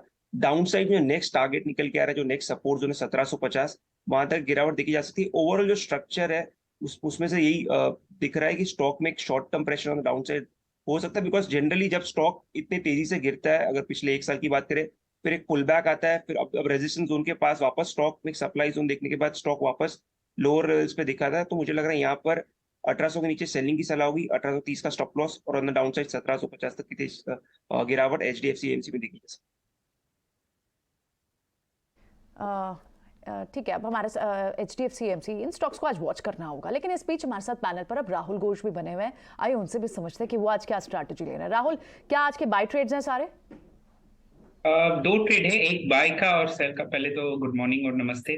शॉर्ट साइड में चंबल फर्टिलाइजर्स हैं, शॉर्ट का लेवल करंट मार्केट प्राइस पे कर सकते हैं। कल का आप देखेंगे एक बेरिश एनगल्फिंग पैटर्न फॉर्म हुआ है, नेगेटिव डाइवर्जेंस है चार्ट पे, और एक अच्छा सप्लाई जोन से ये मूवमेंट नीचे की तरफ आया है। स्टॉप लॉस इसका होगा 308 और टारगेट इसका होगा 280। दूसरा लॉन्ग साइड की तरफ है टायर स्टॉक्स जो अभी अच्छा करते हुए आए हैं हाल ही में। अपोलो टायर्स लॉन्ग जाने की सलाह दे रहा हूं मैं। इसका स्टॉप लॉस होगा 357 और इसका टारगेट होगा 379 और 384।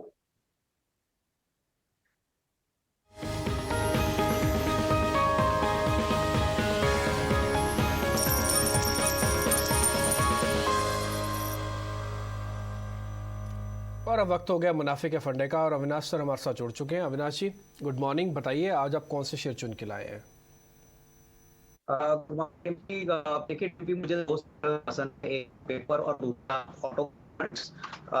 शेयर जो मुझे पसंद है वो बेसिकली शारदा मोटर्स है। शारदा मोटर्स हमको लग रहा है एक बहुत ही बेहतरीन कंपनी है जो चैसी कंपोनेंट्स बनाती है, जैसे कि एग्जॉस्ट सिस्टम्स, उसके बाद catalytic converters, basically passenger car, tractors, यहाँ पे इनका बड़ा एक्सपोजर है। इनफैक्ट पिछले साल इन्होंने करीबन 2700 करोड़ के टर्नओवर पे 208 करोड़ का प्रॉफिट किया था। पिछले साल 150 करोड़ का प्रॉफिट था।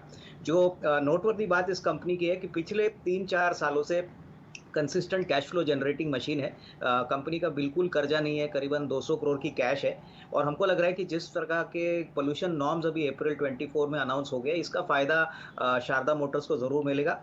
इस साल कंपनी ने 70 रुपये की अर्निंग 6 करोड़ के इक्विटी पे रिकॉर्ड की है। हमारा मानना है कि अगले 2 साल में ये कम से कम 82 और 96 रुपीज़ तक अर्निंग जाएगी और वैल्यूएशंस बहुत ही सस्ते हैं। ऐसे बाजार में ऐसे ऑटो कंपोनेंट कंपनीज इस वैल्यूएशन पे मिलना बहुत अच्छी बात है। तो यहाँ पे मुझे लग रहा है कि अगर 6 से 12 महीने की अवधि है तो करीबन 1050 1060 का टारगेट प्राइस आपको मिलेगा। और दूसरा सेक्टर जो मुझे पसंद है डिम्पी, वो पेपर सेक्टर है। पेपर सेक्टर के सारी कंपनीज बहुत अच्छा नंबर दिखा चुकी है। कल एक कंपनी ओरिएंट पेपर जो सीके बिरला ग्रुप की कंपनी, इन्होंने नंबर्स दिखाए। इस कंपनी की भी खासियत है कि टिश्यू पेपर सेगमेंट में ये मार्केट लीडर है, 17% मार्केट शेयर एंजॉय करते हैं। प्रिंटिंग और राइटिंग पेपर में भी इनका बड़ा एक्सपोजर है। 950 करोड़ के रेवेन्यू पे 100 करोड़ का प्रॉफिट किया था, जो पिछले साल लॉस था। मुझे लग रहा है बहुत स्ट्रॉन्ग आएगी और करीबन मुझे लग रहा है कि 10 से 15% टॉप लाइन ग्रोथ और करीबन मार्जिन 25-26% हम क्वार्टर में थे, वो ख्याल हो गए। तो उस पॉइंट ऑफ व्यू से मुझे लग रहा है कि इस साल भी करीबन 6.5-7 रुपए की अर्निंग आएगी। बहुत ही सस्ते वैल्यूएशन पे ये भी स्टॉक चल रहा है और पेपर कंपनीज में जिस प्रकार से तेजी आ रही है, अगले 12 महीने के लिए तो मुझे लग रहा है कि यहाँ पे करीबन 65 to 70 का एक टारगेट प्राइस आपको मिलेगा। तो करीबन दोनों शेयर्स में अच्छी खासी बाइंग रेंज बनी है। इसका फायदा इन्वेस्टर्स को लेना चाहिए और करीबन 6 to 12 मंथ्स का नजरिया दोनों स्टॉक्स पे रखें।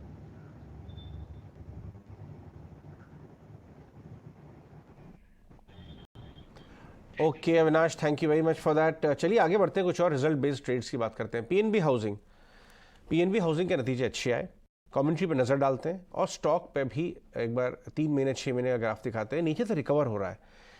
हाउसिंग फाइनेंस और एनबीएफसी ओवरऑल के ऊपर बाजार की पॉजिटिव रुझान है। इनफैक्ट सब में एक रिकवरी सी आती हुई नज़र आ रही है। पीएनबी हाउसिंग का स्टॉक लेके आए डायरेक्टर साहब। सौरभ से बात करते हैं। ये देखिए 2.5% ऊपर था कल और 3 महीने 6 महीने अगर ग्राफ देखें तो ये रिकवर होके आया है करीब 412-15 के भाव से इस समय 480 पे।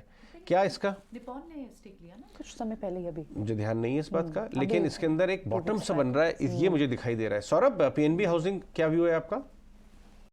पीएनबी हाउसिंग में देखिए तो 470 के आसपास स्टॉक बेस बनाने की कोशिश कर रहा है। जिस तरीके से स्टॉक में लोअर लेवल्स पे एक डिमांड जोन देखने मिल रहा है, मुझे लग रहा है इस स्टॉक में एक अच्छा मोमेंटम ऑन द अपसाइड देखा जा सकता है।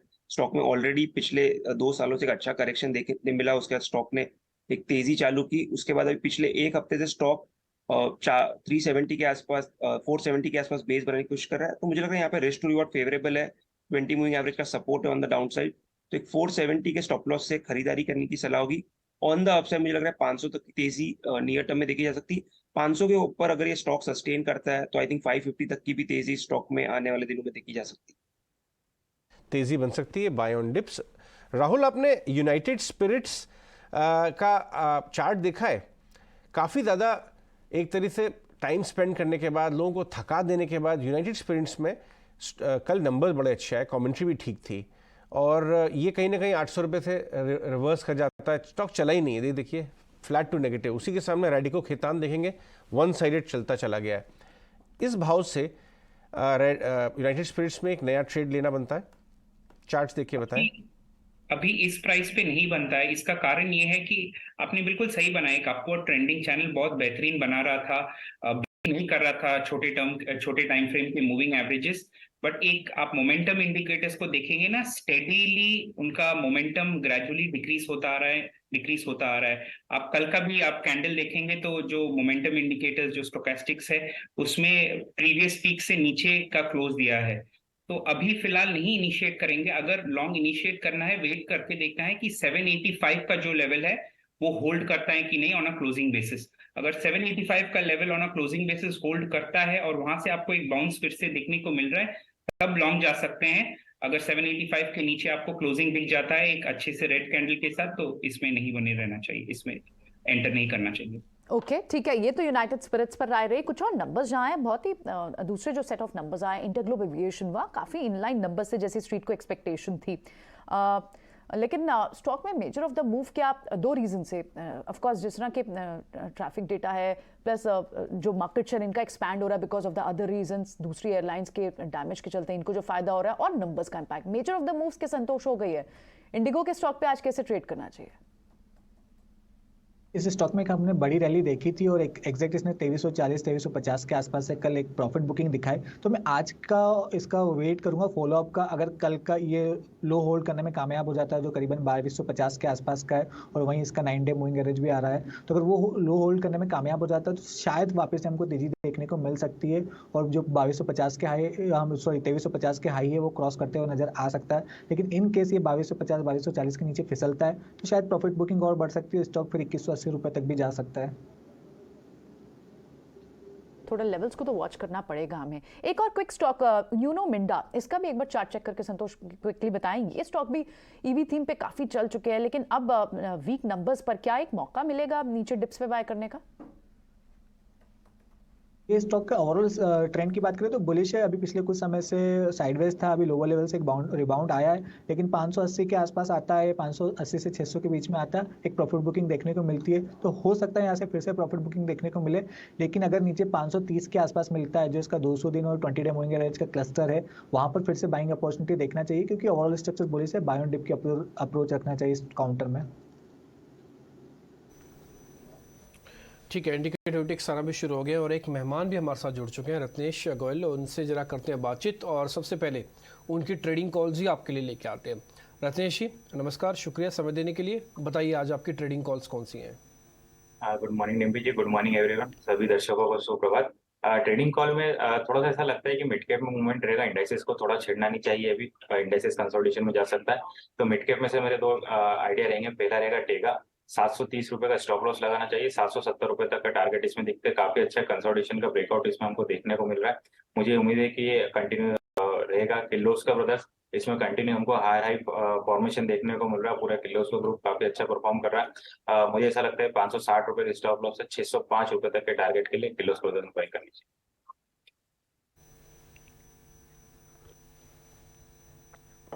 ओके ठीक है, किर्लोस्कर और टेगा दो आपने शेयर्स चुन लिए हैं। अब जरा पूजा के पास चलते हो, आपको जरा एक्शन स्टॉक्स बताने वाली है। पूजा बताइए आज के एक्शन स्टॉक्स कौन से हैं?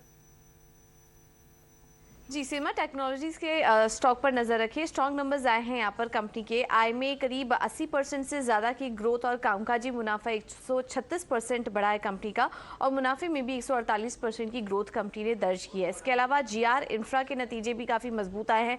मार्जिन पर अगर नज़र डालेंगे 21.24% से बढ़कर कंपनी के जो मार्जिन फिगर्स आए वो 27% से ज़्यादा आए हैं, और मुनाफे में भी 40% की ग्रोथ कंपनी ने दर्ज की है। इसके अलावा किम्स यानी कि कृष्णा इंस्टीट्यूट ऑफ मेडिकल, यहाँ पर भी नतीजे स्ट्रॉन्ग है कंपनी के। आय में 54% की ग्रोथ, कामकाजी मुनाफा 40% से ज़्यादा बढ़ा है कंपनी का, और मुनाफे में भी अच्छी बढ़त इस बार कंपनी ने दर्ज की है। पीआई इंडस्ट्रीज के नतीजों पर भी फोकस रखिए। आय में 12% की ग्रोथ आई है, कामकाजी मुनाफा 12 में करीब 12% की ग्रोथ है, मुनाफे में भी करीब 37% की ग्रोथ कंपनी ने दर्ज की है। और आखिर में बात करते हैं सुमितोमो केमिकल्स की। यहाँ पर भी नतीजे काफ़ी कमज़ोर आए हैं। आय में कमी आई है, 753 करोड़ से घटकर आय की जो फिगर्स हैं 752 करोड़ के आए हैं। मार्जिन में भारी गिरावट दर्ज हुई है, 16% से घटकर 12.4% पर कंपनी के मार्जिन के फिगर्स आए हैं। तो कमज़ोर नंबर्स आए हैं सुमितोमो केमिकल्स के। थैंक्स फॉर दैट पूजा। चलिए पीआई इंडस्ट्रीज डिस्कस कर लेते हैं चार्ट्स पे भी, और रिजल्ट भी इसके ठीक ठाक आए। इनफैक्ट विनीत, अगर आप देखें 3-4 क्वार्टर पहले जब से पीआई ने अपनी गाइडेंस बढ़ाई है, 30-40% ग्रोथ दिख रही है, 20% टॉप प्लस दिख रहा है टॉप लाइन ग्रोथ, और अभी अभी छोटे फार्मा स्टॉक्स भी इन्होंने एक्वायर किए। छोटी फार्मा कंपनी 3400 वाला 3250, 6 महीने का ग्राफ देखिए, एक बार 35 भी गया। इनफैक्ट क्या इस भाव पे अट्रैक्टिव है रिस्क रिवॉर्ड, ये और घटने पे लेंगे आप क्लोजर टू 3000? ये थोड़ा वेट करेंगे। अभी थोड़ा केमिकल स्टॉक्स में व्यू थोड़ा सा साइडवेज टू डाउनवर्ड ट्रेंड है, थोड़ा वेट करेंगे, उसके बाद में ही देखेंगे। ठीक है, चार्ट्स पे सौरभ पीआई। ओके, रत्नेश है। रत्नेश आप बताइए चार्ट्स पे नीचे की तरफ कहाँ जाएगा? पीआई इंडस्ट्री, मुझे ऐसा लगता है कि यहाँ पे एक जो रनअवे गैप बनी थी उसको फिल करने आया। ये 200 हुआ मूविंग एवरेज के भी सपोर्ट पे है। यहाँ पे 3180 3150 से काफी अच्छा सपोर्ट है। यहाँ पे कहीं मिलता है तो बाइंग अपॉर्चुनिटी बन सकती है। वहाँ पे स्टॉप लॉस लगेगा, अगर होल्डिंग के लिए रखेंगे तो स्टॉप लॉस जरूर वहाँ पे लगाना चाहिए 3080 रुपए का। वापिस से रिबाउंड मार के 34 रुपए तक आ सकता है। तो कुछ और स्टॉक्स पे देते हैं। बाटा इंडिया के भी एक बार नंबर्स आए, वहां ट्रेड डिस्कस कर लेते हैं। राहुल, बाटा इंडिया पे क्या करेंगे आज? Tata India is looking good on the charts, higher highs higher lows constantly बना रहा है। अभी तक एक डिमांड जोन है 1510, तो 1525 करंट मार्केट प्राइस चल रहा है, तो अराउंड 1510 पे लॉन्ग इनिशिएट कर सकते हैं आप। Even larger time frame chart में देखेंगे तो हाल ही में 20 डे EMA के ऊपर क्लोज हुआ है, तो एक बड़ा सा डिक्लाइन के बाद, एक लंबा सा बेयर मार्केट के बाद अभी फिलहाल ऊपर जाने की ये कोशिश कर रहा है, और पहला पड़ाव होता है 20 डे EMA उसको क्रॉस कर चुका है। 1525 प्राइस चल रहा है, 1510 के आसपास बाय कर सकते हैं, 1485 का स्टॉप लॉस रखते लॉन्ग साइड की तरफ।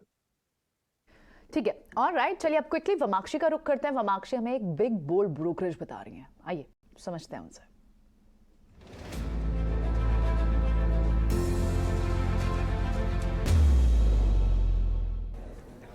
जी बिल्कुल, आज का बिग बोल्ड ब्रोकरेज है फेडरल बैंक के ऊपर। JP मॉर्गन की तरफ से रिपोर्ट आ रही है और इनफैक्ट इन्होंने कवरेज शुरू की है ये काउंटर पर, ओवरवेट की राय दी है 150 रुपये के टारगेट प्राइस के साथ।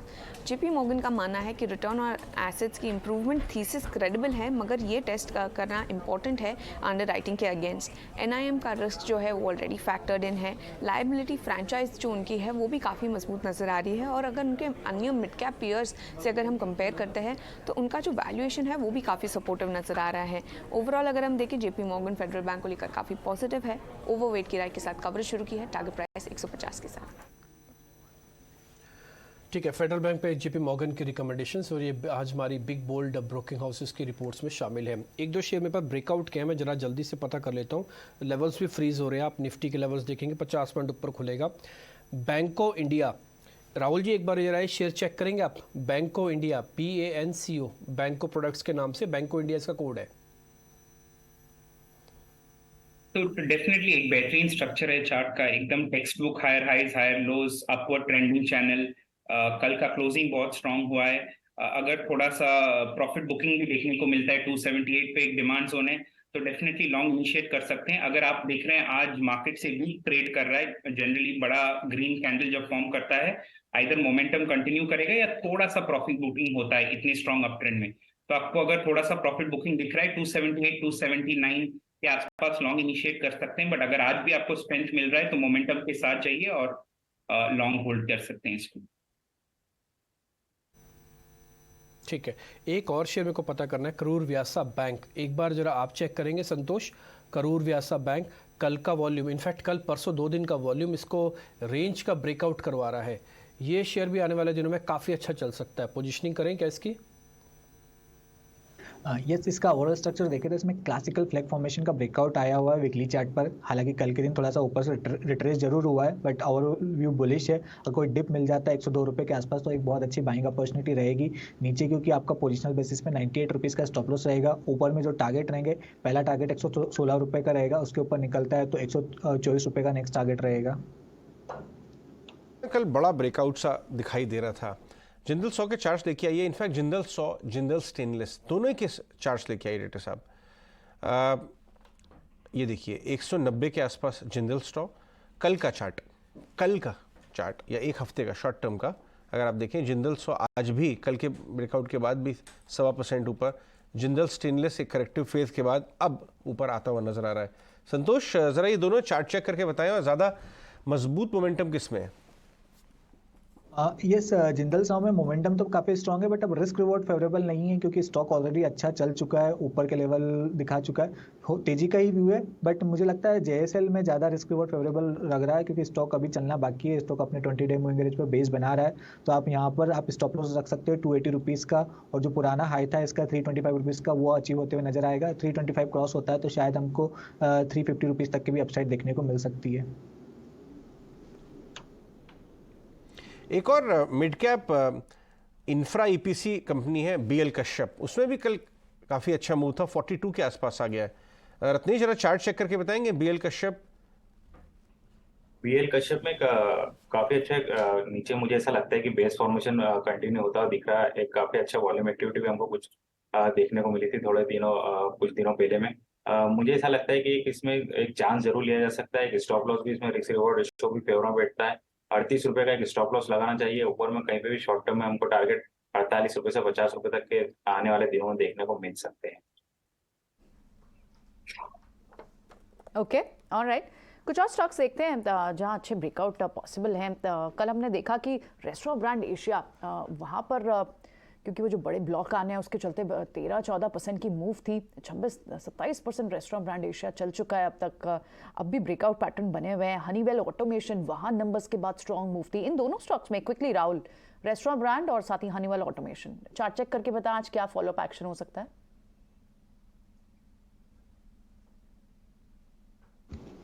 ऑटोमेशन की बात पहले करें तो एक इतना बड़ा गैप अप के बाद वो गैप अप सस्टेन हुआ। आप कल का मूव देखेंगे तो हाई था 41,281 बट क्लोज हुआ ऑलमोस्ट उसके 1000 पॉइंट नीचे। और जनरली ये एक वरिंग साइन होता है, स्पेशली अगर या बोलिंजर बैंड या इतना बड़ा गैप पे बाद सस्टेन नहीं हो पाता है। तो इसमें थोड़ा वेट करेंगे, इमीडिएटली लॉन्ग नहीं जाएंगे। अगर किसी को लॉन्ग जाना है तो गुड लेवल वुड बी 38,500 जो अभी भी थोड़ा दूर है, अबाउट 5-6% है नीचे। तो हनीवेल ऑटोमेशन अभी फिलहाल मोमेंटम को देखते हुए उसके साइड पे नहीं है तो लॉन्ग नहीं इनिशिएट करें। रुपी को देखें, इनफैक्ट डॉलर इंडेक्स देखिए आप 103 के करीब आ गई। अगर हम रुपया को देखें उसमें भी 3 महीने का लोएस्ट लेवल बन रहा है। आईटी स्टॉक्स पर क्या व्यू? एक अटेम्प्ट किया था रिबाउंड का नैस्डैक के साथ, नहीं हो पाया, नीचे आ गए। लेना चाहिए वापस आईटी स्टॉक्स में किसी में? संतोष? यस मैं भी यही वॉच कर रहा था कि आईटी स्टॉक्स में स्ट्रेंथ देखने को नहीं मिल रही है क्योंकि नैस्डैक में भी ब्रेकआउट है, इधर डॉलर भी स्ट्रांग हो रहा है, लेकिन फिर भी मुझे लगता है यहाँ से एक बाउंस बैक देखने को मिल सकता है। स्टॉक जिसको मैं प्रेफर करूंगा वो है साइंट। ये स्टॉक में मोमेंटम बना हुआ है, स्टॉक में बिल्कुल भी करेक्शन आने को तैयार नहीं है। ये लगता है मोमेंटम आज भी जारी रह सकता है। यहाँ पर अप्रोच किया जा सकता है 1340 के टारगेट के लिए। यहाँ पर जो आपका स्टॉप लॉस रहेगा 1260 रुपये का रहेगा। ओके, क्राफ्टमैन ऑटोमेशन और प्रिसिशन क्रैंकशाफ्ट, ये कुछ स्टॉक्स आप कल अजय डिस्कस भी कर रहे थे टेस्ला वाली न्यूज़ के चलते। कल यहाँ पे भी बहुत स्ट्रॉन्ग ब्रेकआउट पैटर्न बने हुए हैं। जी हाँ, जहाँ पर भी ईवी रिलेटेड प्लेज हैं और अभी करंट रेवेन्यू में नहीं है, लेकिन 1-2 साल के अंदर अगर कोई कंपनी कहती है 25% मेरा रेवेन्यू ईवी से आएगा, उसको वैल्यूएशन भी बेटर मिलेगा और मार्जिन भी वहाँ बेटर है, क्योंकि लेगेसी ऑटो एंसरी में उतने अब मार्जिन नहीं रह गए। प्रिसिशन में ऐसा ही कुछ हुआ है। अगर आप इसका 1 महीने का ग्राफ देखें, इनकी एक डेनमार्क सब्सिडरी जो ईवी में काम कर रही है, अब टर्न अराउंड हो रही है। वो विजय केडिया ने भी ब्लॉक में मान लिया है। 1 महीने में देखिए 25% चल गया ये। तो क्या आप ये टेस्ला की वजह से पूरे इकोसिस्टम को बूस्ट मिलेगा भाई। हाँ बिल्कुल, बूस्ट पूरे सिस्टम को मिलेगा, लेकिन जितने स्ट्रॉन्ग ब्रेकआउट पैटर्न आपको क्राफ्टमैन ऑटोमेशन दिखा रहा है ना, उस पर एक चार्ट चेक ले लेते हैं क्विकली। संतोष बताएं, क्राफ्टमैन ऑटोमेशन क्या बाय करना चाहिए आज? यस, क्राफ्टमैन ऑटोमेशन की बात करें तो ये तैयार है ब्रेकआउट के लिए। इसका 3650 का एक रेजिस्टेंस है, वो मुझे लगता है क्रॉस होते हुए नजर आएगा। स्टॉक 4000 रुपए की ओर बढ़ते हुए नजर आएगा। तो इसका स्ट्रक्चर ऑलवेज बुलिश है। इमीडिएट जो इसने पुल बैक के दौरान 3400 का लो लगाया था वो एक सपोर्ट का काम करेगा, तो यहाँ पर बाइंग के साथ बने रहना चाहिए। ठीक है, तो मार्केट ओपन होने की कर रहा है तैयारी और इस बीच 44,000 के जस्ट नीचे आज मार्केट बैंक निफ्टी के हिसाब से ओपन करेगा। निफ्टी 18,200 के नीचे ओपन करेगा। दोनों एक रेजिस्टेंस एरिया है 44,000 और 18,200 फॉर वेरी शॉर्ट टर्म के लिए। तो दोनों के लेवल्स अभी आप स्क्रीन पर देख पा रहे हैं। तो बहुत आज एग्रेशन नहीं दिख रहा है मार्केट के अंदर। खैर इस बीच आप एडवांस डिक्लाइन के हिसाब से भी चेक कर लीजिएगा। आज कोई भी शेयर ऐसा नहीं दिख रहा जो कि 1% से ज़्यादा की बढ़त या गिरावट के साथ खुलता हुआ दिख रहा हो। अभी आप अपनी स्क्रीन पर देखेंगे सबसे पहले एडवांस डिक्लाइन 1000 के बदले में 250 शेयर ऐसे हैं जो कि गिरावट के साथ खुल रहे हैं। निफ्टी पहले तो कोशिश करेगा 18,200-250 की रेंज को पार करने की, फिर 400 के लेवल्स की तरफ नजर आएगी। फिर हम डाटा चेक कर लेंगे कि 400 जाएगा भी नहीं जाएगा। पहले इसको पार तो करने दें 18,250। अब आते हैं 1100 और 300 शेयर आपको एडवांस डिक्लाइन में दिख रहे होंगे। आप इस तरफ मेरी स्क्रीन के यहाँ पे देख सकते हैं। इसके अलावा अब आ जाते हैं बढ़ने वाले शेयर्स पे कि बाजार को आज तेज कौन कर रहा है।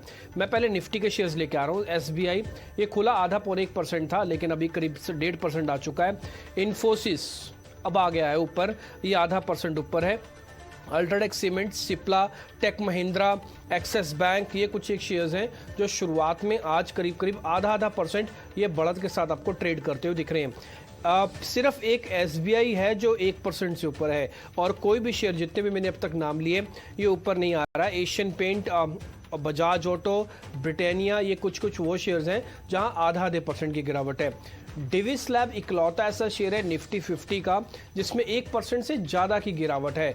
नहीं तो जो मैं शेयर्स के भी नाम बोलने जा रहा हूँ उन सब में गिरावट आधे से पौने % तक की है, जैसे Eicher, Tata consumers, Titan, Adani enterprises, ये कुछ एक वो शेयर हैं जहाँ पे आधे % तक की गिरावट है। एक बार चेक कर लेते हैं आईटी में कितना दम है। अगर आज आईटी के कुल मिला के आप शेयर्स देख रहे हैं, वैसे तो कोई भी शेयर लाल निशान में नहीं है आईटी इंडेक्स का, लेकिन सबसे ज़्यादा जो बढ़त है एक तो ओरेकल फाइनेंस के अंदर है और थोड़ा बहुत आप गिन सकते हैं टेक महिंद्रा को या फिर इन्फोसिस को, जहाँ पे पौने 1% तक की मजबूती है। मैं जरा बैंक को भी चेक कर लेता हूँ क्योंकि इन दोनों के पास लीडरशिप है, यही दोनों डिसाइड करेंगे। आज बैंकिंग स्टॉक्स में एक आरबीएल है जो बार बार लाल निशान में जा रहा है, जो सबसे ज़्यादा बढ़ने वाला बैंक है। पोस्ट नंबर्स वो एसबीआई है, वो करीब 1 से 1.5% तेज है। कुल मिला के मार्केट एक रेंज में है और आप देख पा रहे हैं शुरुआती दिखाने के बाद, मूवमेंट दिखाने के बाद अभी भी बाजार एक रेंज में है। 1100 वर्सेस 400 हो गए, यानी कि खुलने के बाद स्लाइटली थोड़ा सा डिक्लाइंस का डाटा बढ़ रहा है। ये देखते हैं अगले आधे पौने घंटे में। ये हीट मैप अपनी स्क्रीन पर देख पा रहे हैं। अपोलो, अडानी, डिविस को छोड़कर ज़्यादातर शेयर आपको तेज दिखेंगे और उस पर भी एफएमसीजी या फिर बजाज ग्रुप के शेयर्स आपको स्क्रीन पर थोड़े ज़्यादा दिख रहे हैं। प्रियंका आपको मिड कैप शेयर्स के बारे में बता रही हैं। राइट, नंबर्स जहाँ जहाँ आए वहाँ अच्छा इम्पैक्ट है। बाटा इंडिया के नंबर्स के बाद देखिए 4.5% टॉप गेनर इस वक्त मिड कैप में है। रैमको सीमेंट, यहाँ पे भी नंबर्स आए थे कल, 3.5% की तेजी यहाँ पर है। दूसरे जो स्टॉक्स है उसमें Max Healthcare, OFSS, L&T, क्योंकि आईटी, मिड कैप आईटी में भी आज आपको मूवमेंट तो दिख रही है। एलटीटीएस हो, यहाँ पर आपको मूव दिख रही है। परसिस्टेंट में आपको लगभग 1% की मूव दिख रही है और कुछ मैन्युफैक्चरिंग से जुड़े हुए डिक्सन जैसे स्टॉक्स में भी आपको फिर से मूव दिख रही है। टाटा एलेक्सी के नंबर्स वीक थे, स्टॉक चल भी चुका था, आज आपको प्रॉफिट बुकिंग दिख रही है। 3% वहां नीचे है। एबी कैपिटल ये 2% नीचे। इनफैक्ट सारे एएमसी स्टॉक्स में भी एक बार देखना होगा। एयू स्मॉल फाइनेंस, यहाँ पर आपको थोड़ी सी दबाव दिख रही है। एक बार कुछ एएमसी स्टॉक्स को भी देख लेते हैं कि वहां पर कैसे मूव है। एचडीएफसी, एएमसी, यहाँ पर लगभग 3% नीचे स्टॉक ये है। तो ये वाली न्यूज़ तो बिल्कुल प्ले आउट हो रही है अजय।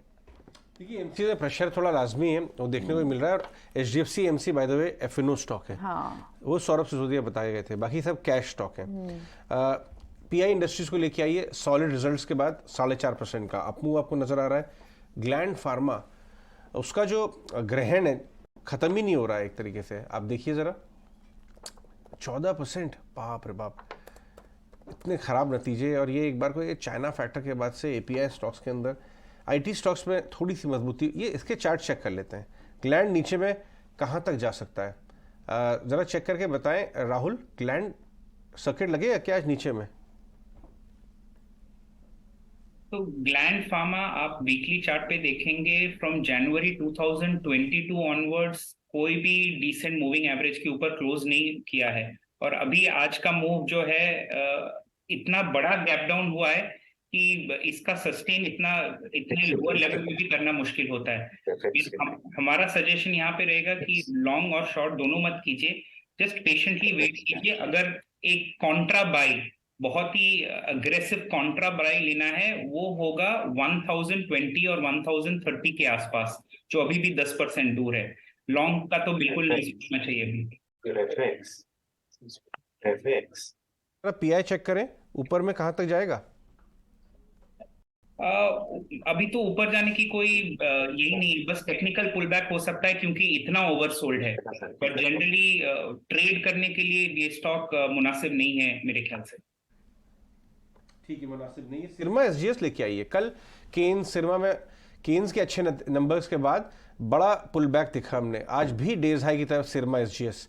रत्नेश, आप जरा सिरमा के बताइए, कल अगर किसी ने लिया हो किस लेवल्स तक के लिए रुकना चाहिए? अगर कल किसी ने, हालांकि थोड़ा सा इसका चार्ट कम है, बाकी इसमें जो कंसोलिडेशन का ब्रेकआउट, जितना भी चार्ट बना है इसका कंसोलिडेशन का ब्रेकआउट इसमें जरूर हमको देखने को मिल रहा है।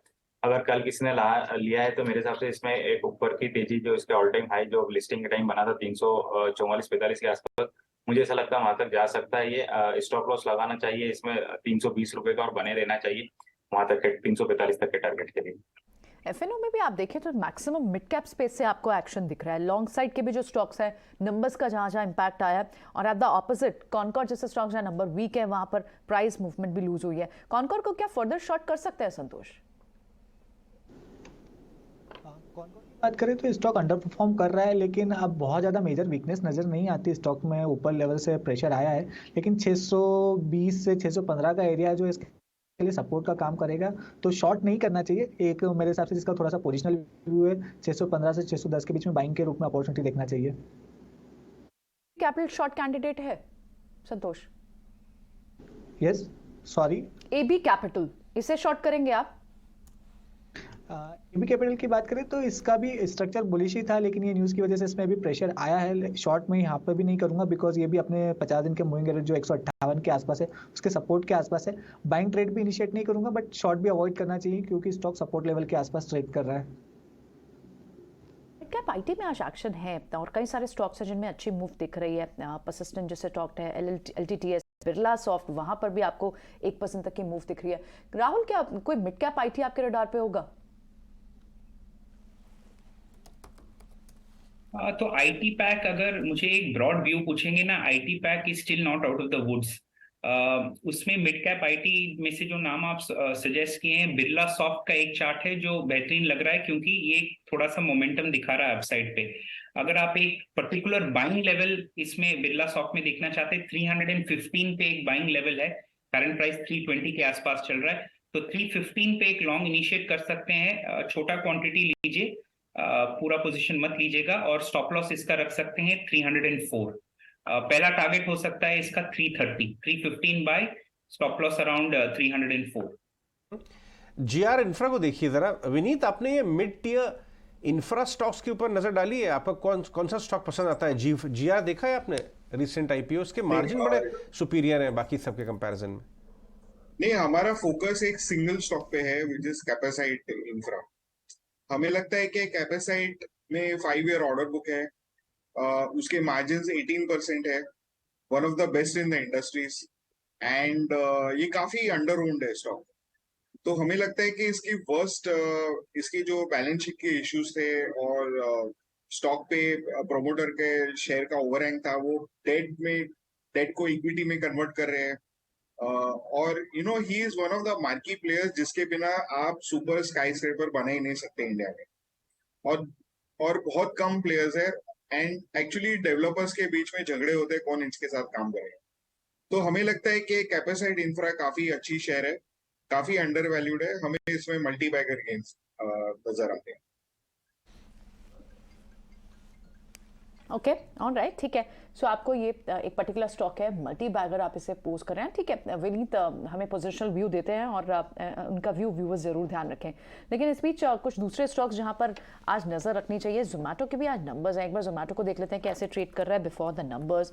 और जो एक्सपेक्टेशन हमारी है वो ये है कि इनका जो एबिटा लॉस है वो शायद adjusted EBITDA loss should be said, वो शायद और कम हो सकता है। और आज आप देखें तो 0.5% की तेजी है। राहुल, जोमेटो पे क्या करेंगे? क्या कोई पोजीशन नंबर से पहले लेंगे?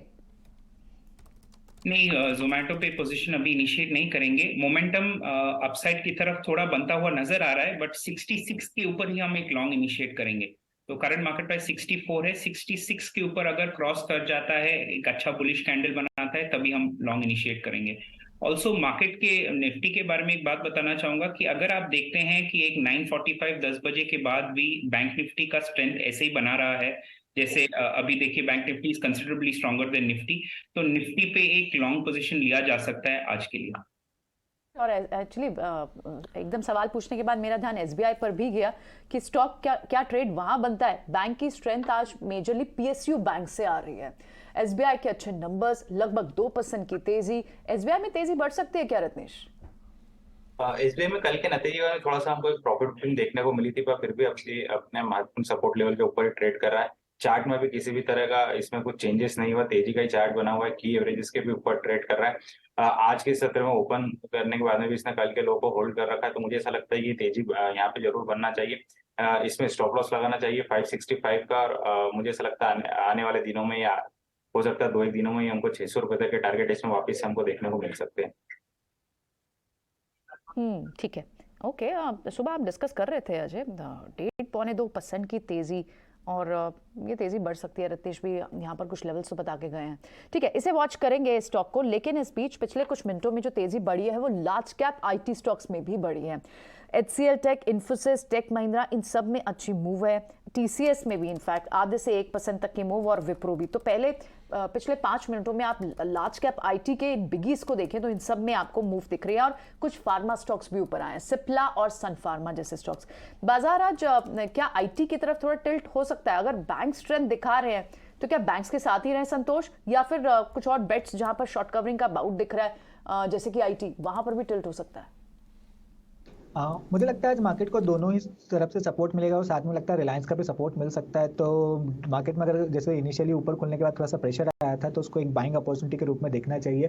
IT सेक्टर में आज अच्छा रिबाउंड देखने को मिल सकता है। मुझे HCL टेक का चार्ट स्ट्रक्चर काफी अच्छा लग रहा है। स्टॉक में ज्यादा वीकनेस भी नहीं आई थी, स्टॉक अपने 20 डे मूविंग एवरेज से बहुत अच्छा रिबाउंड करते हुए नजर आ रहा है। तो इस स्टॉक को खरीदारी कर सकते हैं। ऊपर में जो 1106 जो पुराना हाई है वो आज ही मुझे लगता है अचीव होते हुए नजर आ सकता है, और नीचे स्टॉप लॉस रहेगा 1079 का। ओके ठीक है। शुरुआत में अगर आप देखें तो बाटा, रैमको सीमेंट, ये कुछ एक शेयर्स है। IT का तो खैर लग ही रहा था कि नेस्डेक को आप ज़्यादा दिन तक इग्नोर नहीं कर पाओगे। 12300 का ब्रेकआउट था नेस्डेक का, और नेस्डेक पहुंचेगा 300 पॉइंट और ऊपर। 12600 के ऊपर कल क्लोजिंग हुई है, और आप कैसे आप बहुत ज़्यादा तक इग्नोर मार पाओगे? तो इसलिए आज बैंकिंग को अगर थोड़ा भी कूल ऑफ होना है तो वापस IT तो चलाएगा, ये चलना ही था, और आज दिख भी रहा आपको IT स्टॉक्स के अंदर। खैर एनी हाउ, एक दो शेयर और है मेरी लिस्ट के अंदर जो शुरुआती अच्छे आंकड़े दिखा रहे हैं। मैं फ्रेश लॉन्ग वाली लिस्ट ही चेक कर रहा हूँ, उसमें दिख रहा है मेरे को बिरला सॉफ्ट। एक बार इसको चेक करेंगे आप संतोष? ये शेयर ठीक लग रहा है स्ट्रक्चर के हिसाब से, थोड़ा वॉलेटाइल ज़्यादा होता है ये IT में। यस, ये स्टॉक ने पहले काफी अंडर परफॉर्म किया था, लेकिन पिछले अभी इस महीने की बात करें तो ये सबसे स्ट्रॉन्ग आउट परफॉर्मेंस रहा है इस स्टॉक के द्वारा। इस ऊपर एक रेजिस्टेंस था 333 का, वहां पे थोड़ा सा प्रॉफिट बुकिंग आया, लेकिन कोई मेजर वीकनेस नहीं दिखा रहा। एक पुल बैक के बाद वापस तेजी दिखा सकता है स्टॉक। तो जो अभी रिसेंट लो लगा 317 का, वो एक सपोर्ट का काम करेगा, और वापस से शायद 333 335 की ओर जाने की कोशिश कर सकता है। तो व्यू इस पर भी बुलिश रखना चाहिए। दो शेयर है, मैं एक शॉर्ट का और एक लॉन्ग का शेयर आपके सामने रख रहा हूँ, आप डिसाइड कर लीजिएगा किसमें ज़्यादा पैसे बन सकते हैं। गेल, मेरे को ऐसा लग रहा है कि आज उसके अंदर स्ट्रक्चर थोड़ा वीक हो रहा है, और दूसरा HCL टेक। अगर HCL टेक से ज़्यादा पैसे बनने तो मैं HCL टेक खरीदता हूँ और गेल शॉर्ट कर देता हूँ, या दोनों में से कोई एक सौदा लेना हो तो फिर किस में ज़्यादा आपको पावर दिख रही है?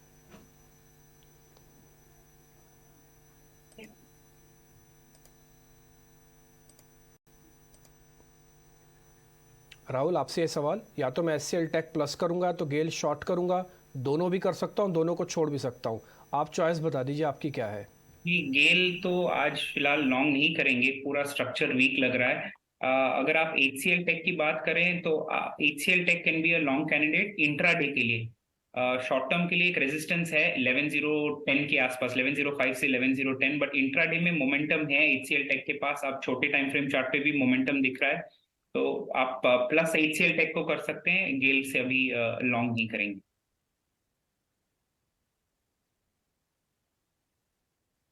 बात में आप दिखा सकते हैं। हालांकि इस तरह के मार्केट में कई बार क्या होता है, जब आपका PCR डाउन होता है ना, पुट कॉल रेशियो, तो आप ओवरसोल्ड होने लगते हैं। हालांकि वो भी सिग्नल नहीं आए थे ओवरसोल्ड होने के, लेकिन इंडिया विक्स ये कह रहा है कि मैं आपको ज़्यादा परेशान नहीं करूंगा। आज भी आप देखें इंडिया विक्स शुरुआत में 1.5% नीचे, जबकि मार्केट कुछ बहुत ज़्यादा ऊपर नहीं है। निफ्टी के फ्यूचर्स तो बाकायदा लाल निशान में आ गए अभी, और स्पॉट अभी 17 पॉइंट है। और आपने FIs का नंबर भी देखा होगा, कल 11,000 करोड़ रुपए की वापस से सेलिंग हुई है, और आज IT मोमेंटम में। इसलिए आज थोड़ा सा आप ना ही बुल होके ना ही बियर होके, आज कंसोलिडेशन का बाजार रहेगा। इसलिए जिसको कंसोलिडेशन खेलना आता है ना, उसके लिए आज one of the finest day होगा फ्राइडे। बहुत पैसे बनेंगे आज, जिसको एक रेंज का मार्केट खेलना आता है। और ऑप्शंस वाले थोड़ा एक्टिव रहिएगा। कॉल पुट सीधी नहीं लेनी है, बेचनी है। जिनको बेचना आता है वही आज मार्केट के अंदर होते हैं, जिनको लेना आता है वो कृपा करके बाहर बैठे हैं अभी। आगे बढ़ते हैं। कुछ एक शेयर और भी है मेरी लिस्ट में। मेरे को एक सिंजिन का स्ट्रक्चर काफ़ी पसंद है, एक बार ओपनिंग और स्ट्रक्चर दोनों चेक कर लेते हैं। राहुल जी, एक बार आप ही चेक कीजिएगा सिंजिन। तो सिंजिन का चार्ट देखेंगे आप तो लास्ट 12 दिन से एक छोटे से रेंज में ट्रेड कर रहा है, और नीदर अपसाइड या डाउनसाइड दोनों में ब्रेकआउट नहीं आया है। जब तक दोनों में से एक साइड में ब्रेकआउट होता है, इसमें लॉन्ग या शॉर्ट इनिशिएट करना मुनासिब नहीं है। हाउएवर वीकली चार्ट पे आप नोटिस करेंगे तो एक बहुत ही लंबा अर्जे के बाद ब्रेकआउट हुआ है। एक रेंज में ट्रेड कर रहा था ऑलमोस्ट 2 साल से, और 2 साल के बाद एक ब्रेकआउट हुआ है अपसाइड पे। तो जिस दिन आपको ये मोमेंटम दिखे 730 712 के ऊपर, लॉन्ग जाना चाहिए, क्योंकि शॉर्ट टर्म में भी ब्रेकआउट मिला होगा तब, और लॉन्ग टर्म में भी ब्रेकआउट मिला होगा तब। तो 712 के ऊपर बाय इनिशिएट कर सकते हैं सिंजन में। आप काफ़ी स्टॉक स्टडी करते रहते हैं, कुछ स्मॉल कैप मिड कैप में आपने बहुत हाई ग्रोथ अर्निंग्स में ऐसी कोई कंपनी हाल ही में रिसर्च की है 30, 35, 40% अर्निंग्स ग्रोथ वाली, या 25% के ऊपर वाली? विनीत? यस, तो हमें यूनो मिंडा काफी पसंद है। हमें लगता है कि यूनो मिंडा का जो they have acquired significant technologies, उन्होंने 7 सेक्टर्स में उन्होंने डाइवर्सिफाई किया अमंग द ऑटो एंसिलरीज, और अभी जाके आगे इनकी जो वर्टिकल ग्रोथ आएगी, व्हेन आई से वर्टिकल ग्रोथ, रेवेन्यू ग्रोथ काफी अच्छी रहेगी, और इनकी जो प्रोडक्ट पोर्टफोलियो काफी सेक्टर एग्नोस्टिक है, मतलब आप ईवी लो या आईस लो, इनको कोई फर्क नहीं पड़ता है। तो इनकी ग्रोथ काफी सेक्युलर रहने वाली है।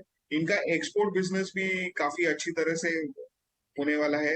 ये लोग बहुत बेहतरीन ब्रांड्स ऐड कर रहे हैं। तो हमें लगता है कि although the stock is high priced, ये कंपनी की जो हाई ग्रोथ है वो चलती रहेगी। एडेलवाइज को देखिए, एडेलवाइज एक काफ़ी बीटन डाउन एनबीएफसी है। आपको याद होगा कल गौतम बैद स्टेरो वेल्थ के जो फंड मैनेजर है वो भी एडलवाइज मतलब बता रहे थे कि उनके पोर्टफोलियो में एक स्पेशल सिचुएशन है, और इस नाम के बारे में फाइनेंशियल्स और एनबीएफसी माइक्रो फाइनेंस के बारे में बात करते हुए नजर आए थे। एडलवाइज एक टाइम पे बहुत बड़ा स्टॉक था, बट थोड़ा वैल्यू डिस्ट्रक्शन हुआ, उसमें एक डीमर्जर भी प्ले आउट हो रहा है। आज 6% ऊपर है। राहुल, इसको चेक करेंगे, नीचे 50 रुपये जाके 65-66 पे वापस आ गया ये। क्या इसमें एक मूव बन रहा है, अभी इस भाव से लिया जा सकता है? बिल्कुल इसमें मूव बन रहा है, और अगर आज का कैंडल ऐसे क्लोज होता है, इतना स्ट्रॉन्ग कैंडल क्लोज होता है, तो एक बहुत ही स्ट्रॉन्ग बेस बन जाएगा, और बेस का वैल्यूज है 63 से लेके 5850। तो अगर थोड़ा करेक्शन भी आता है, आप नोटिस करेंगे 63 और 5850 से डेफिनेटली एक अच्छा बाउंस दिख सकता है अपसाइड की तरफ, और इमीडिएटली जो सबसे नियर टर्म रेजिस्टेंस है इस स्टॉक का वो 70 के आसपास है। तो अच्छा रूम भी है ऊपर की साइड की तरफ।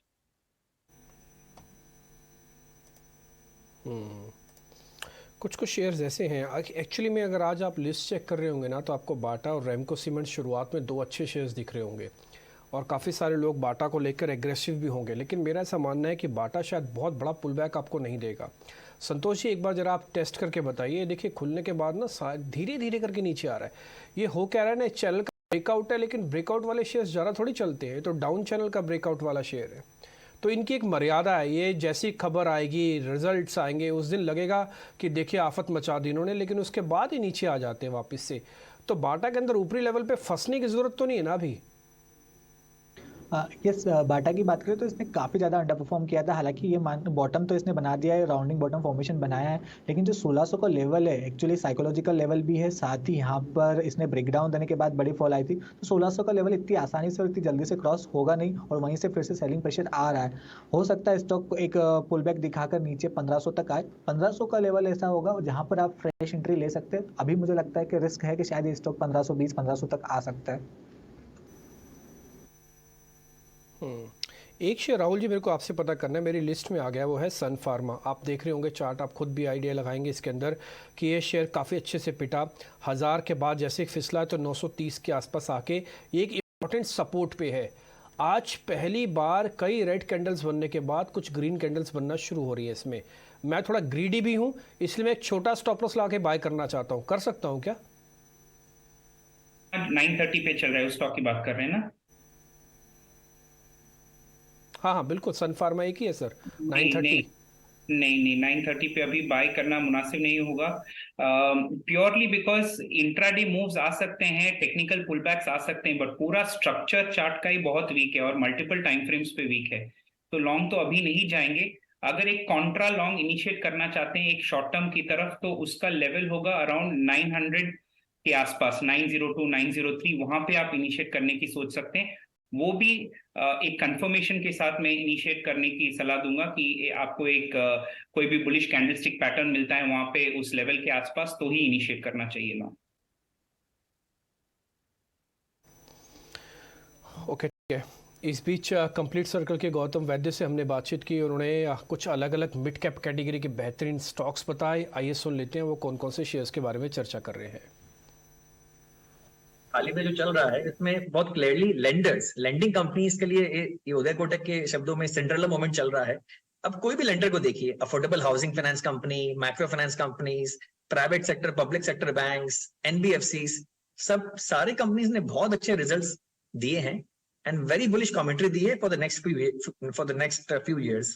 सो ये एक क्षेत्र है जहां पे आपको डेफिनेटली अपने पोर्टफोलियो में एक्सपोजर रखना चाहिए। इसके अलावा बहुत क्वार्टर्स के बाद एफएमसीजी कंपनीज ने भी कहा कि ग्रॉस मार्जिन इंप्रूवमेंट देखा गया है और कमोडिटी प्राइसेस अब काफी गिर गए हैं, तो उनके across the board margin improvement काफी विजिबल है एफएमसीजी कंपनीज में। एंड अगेन हिस्ट्री हमें सिखाती है कि अगले साल नेशनल इलेक्शंस है और नेशनल इलेक्शंस के 6 महीने पहले और 6 महीने बाद तक एफएमसीजी और ऑटो कंपनीज काफी अच्छा प्रदर्शन करते हैं क्योंकि उनका काफी हाई रूरल इंडिया एक्सपोजर है। तो this was something very interesting in the earning season. और capital good company specially cable and wire companies ने काफी अच्छा प्रदर्शन किया इस क्वार्टर में।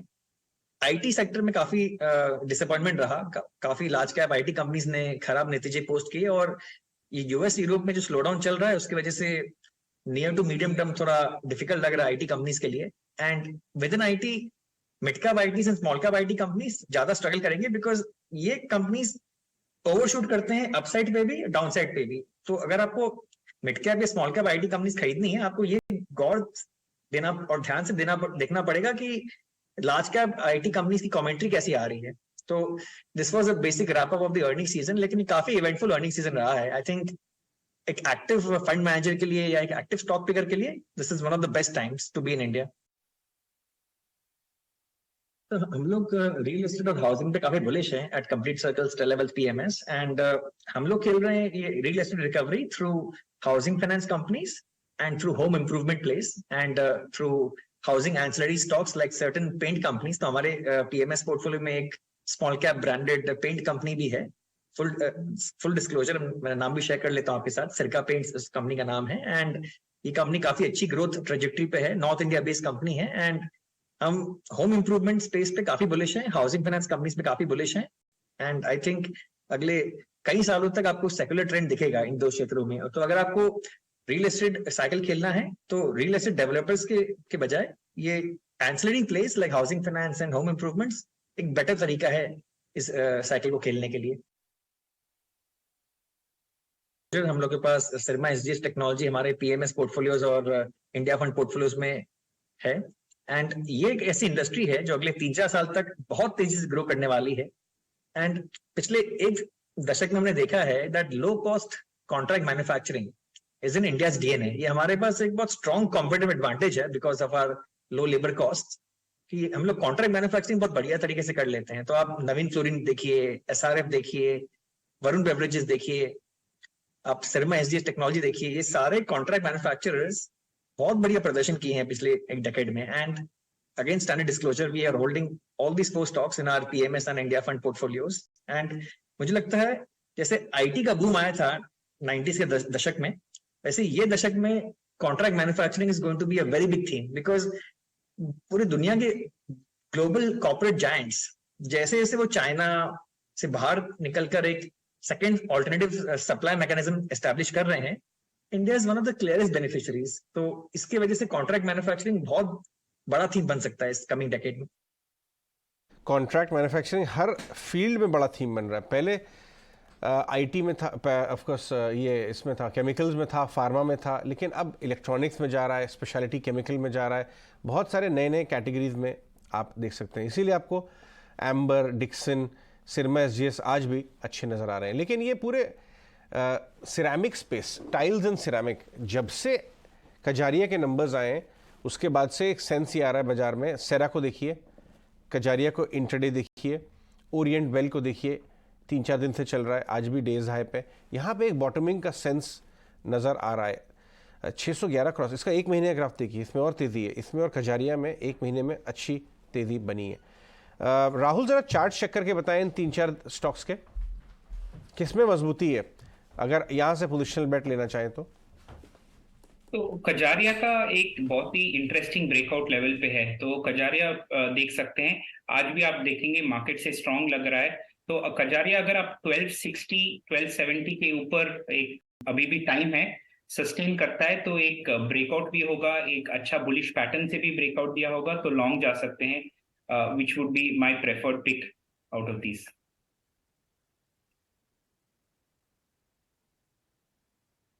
कजारिया प्रेफर्ड पिक होगी। आज कमज़ोर स्टॉक्स की तरफ देखिए ज़रा, मिधानी 3% नीचे है। इनफैक्ट ये सारे डिफेंस वाले कुछ रेलवे स्टॉक्स ज़बरदस्त प्रॉफिट बुकिंग इनमें नज़र आ रही है। ओके, रियल एस्टेट स्टॉक्स आज एडवांस डिक्लाइन थोड़ा वर्सन होता हुआ नज़र आ रहा है। अगर आप देखें डॉक्टर साहब, अगर आप एडवांस डिक्लाइन वाला डोनट दिखाएं उससे पूरी पिक्चर मालूम चलेगी कि ये देखिए डिक्लाइनर्स 1500 1300 गेनर्स, 1:3 एफएनओ वाले भी डिक्लाइनर्स की तरफ ज़्यादा टिल्टेड है, 1:2 डिक्लाइनर्स की तरफ ज़्यादा टिल्टेड है एनएससी पे, और ऑलमोस्ट 1:1 बीएसई पे। कहीं ना कहीं प्रेशर बन रहा है। करीब 20-25 मिनट हो गए बाजारों खुले। एक जायज़ा लेते हैं, निफ्टी और बैंक निफ्टी इंटरडे लेके आइए, साथ में मिड कैप और स्मॉल कैप इंडेक्स भी। आज उम्मीद थी कि कुछ पुल बैक में बाइंग आएगी, बट अभी तक तो आई नहीं है। इनफैक्ट एग्जैक्टली सपोर्ट जोन पिछली बार 115 110 के आसपास से घूमा था बाजार, सपोर्ट जोन पे आ गया है वापस। बैंक निफ्टी लेके आइए डॉक्टर साहब, बैंक निफ्टी ये रहा थोड़ा सा हरे निशान में, फिर भी डेज लो। मिड कैप स्मॉल कैप में भी प्रॉफिट बुकिंग दिख रही है। इस भाव से एंट्री लेनी चाहिए अगर निफ्टी में नई एंट्री लेना चाहता हूँ। रत्नेश, मैंने जैसे स्टार्टिंग में बोला था कि मैं इंडाइसेस में थोड़ा सा दूर रहना चाहिए। अभी मेरा व्यू अभी भी सेम रहेगा कि अभी इंडाइसेस को नहीं छेड़ना चाहिए, स्टॉक्स में मोमेंटम रहेगा। अगर लॉन्ग पोजीशन करना है निफ्टी में थोड़ा सा वेट और करना चाहिए। मुझे ऐसा लगता है कि निफ्टी में अभी भी थोड़ा सा पेन आ सकता है, जो कि निफ्टी फ्यूचर की बात कर रहा हूँ यहाँ पे, जो कि 18,100 या 18,070 तक ये लेवल काफी अच्छे रहेंगे। वहाँ पे एक बाइंग अपॉर्चुनिटी बनाना चाहिए, अभी थोड़ा सा वेट करना चाहिए। ठीक है, थोड़ा सा इंडेक्स पे व्यू बनाने में वेट करना चाहेंगे आप। नीचे आया है बाजार, ठीक है, लेकिन आईटी पैक में आपको स्ट्रेंथ दिख रही है। बैंक्स अब कहीं ना कहीं धीरे धीरे जो गेन्स हैं वो इरोड होते जा रहे हैं। लेकिन एक और खास कॉन्वर्सेशन हम आपके लिए लेके आए हैं, क्योंकि रूस और यूक्रेन की जो वॉर थी उसकी वजह से गेल को कई सारे अपने पेट्रोकेमिकल प्लांट्स बंद करने पड़े थे, और किस तरह का असर उनके प्रॉफिट पर पड़ा, उनके पैट पर पड़ा। अभी भी आप देखें, हालांकि नेचुरल गैस कीमतों में कमी के चलते उनको कितना मुनाफा बढ़ सकता है, कहाँ सिल्वर लाइनिंग अब भी दिखती है। ये सारी कॉन्वर्सेशन इंपॉर्टेंट कैप्चर की गेल के चेयरमैन संदीप गुप्ता से प्रकाश ने। आइए एक बार आपको सुनवाते हैं। ये वर्ष 2022-23 एक वन ऑफ ईयर था, जहाँ पे कि गेल के हर एक बिजनेस सेगमेंट पे हाई प्राइसेस का और सप्लाई डिसरप्शन का बहुत ही एडवर्स असर पड़ा है। तो क्योंकि हाई प्राइसेस रहे रशिया यूक्रेन वॉर की वजह से, एंड उसके बाद उसी वजह से हमारे एक लॉन्ग टर्म कॉन्ट्रैक्ट में भी डिसरप्शन हुआ सप्लाई का, तो उसकी वजह से हमको महंगी गैस खरीद के अपने कॉन्ट्रैक्चुअल कस्टमर्स को सप्लाई करना पड़ा, जिसकी वजह से हमारे ट्रेडिंग सेगमेंट में लॉस हुआ। कुछ बिकॉज गैस की शॉर्टेज होने की वजह से एपीएम गैस का भी डी एलोकेशन हुआ हमारे अपने कंजम्पशन के लिए, उसकी वजह से हमारे ट्रांसमिशन सेगमेंट में लॉस हुआ।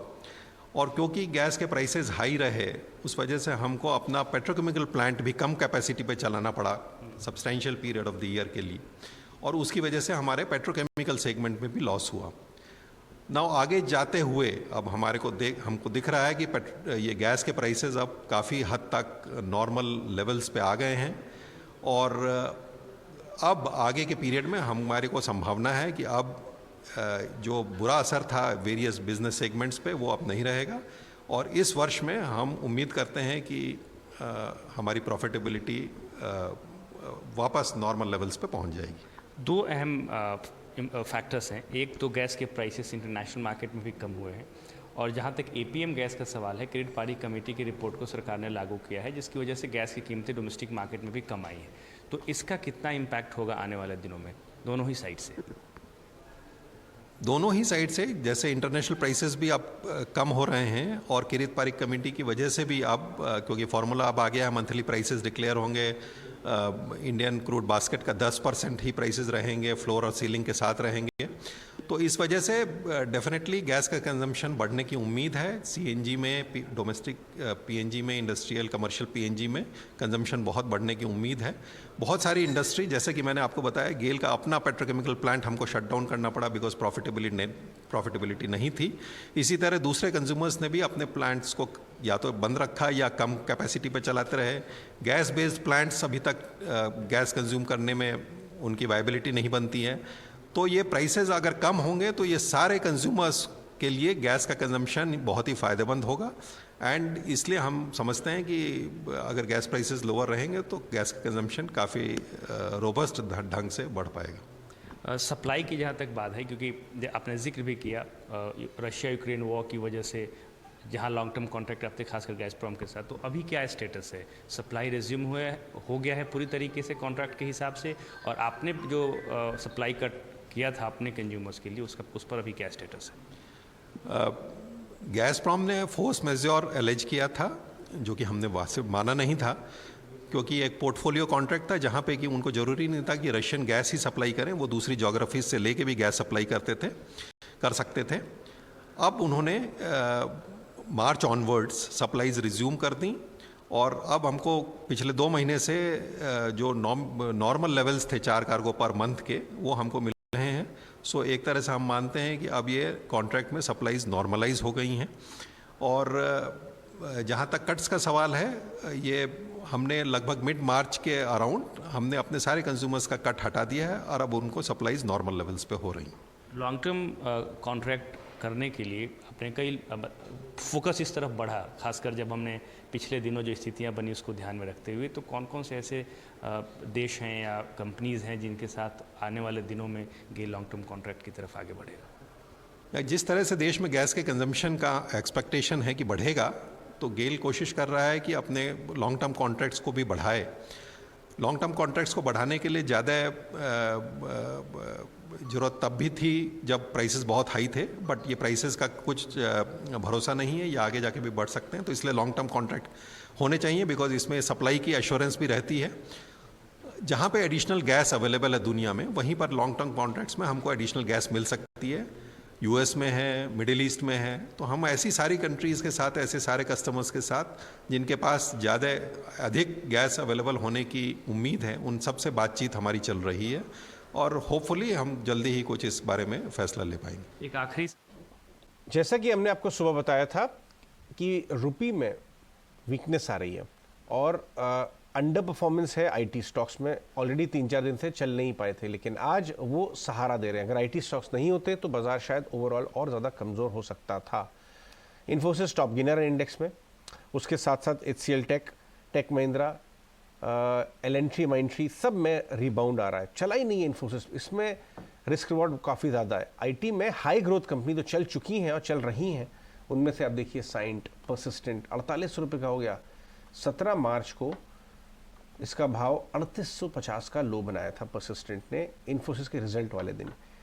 High growth mid cap IT stocks में यहाँ से बेट किस में लेनी चाहिए? राहुल आप बताएं। की बात करें, क्योंकि आप परसिस्टेंट अभी डिस्कस कर रहे थे, द चार्ट स्ट्रक्चर अच्छा लग रहा है। आप नोटिस करेंगे कि जो वीकनेस है आईटी में, उसमें से one of the least affected persistent systems है, और अभी इंटरमीडिएट में 4450 के आसपास एक अच्छा बेस भी बनाया और एक अच्छा सपोर्ट भी है। तो परसिस्टेंट ले सकते हैं, इंट्राडे के लिए भी ले सकते हैं, स्टॉप लॉस रख सकते हैं। अगर कोई इंट्राडे के लिए ले रहा है तो 4680 का स्टॉप लॉस रख सकते हैं, और शॉर्ट टर्म के लिए जो डिमांड जोन है, जो सपोर्ट एरिया है 4450 से लेके, तो अगर थोड़ा नीचे भी आता है, आपको एक बाउंस देखेगा ऊपर की साइड पे, तो होल्ड कर सकते हैं शॉर्ट टर्म के लिए भी।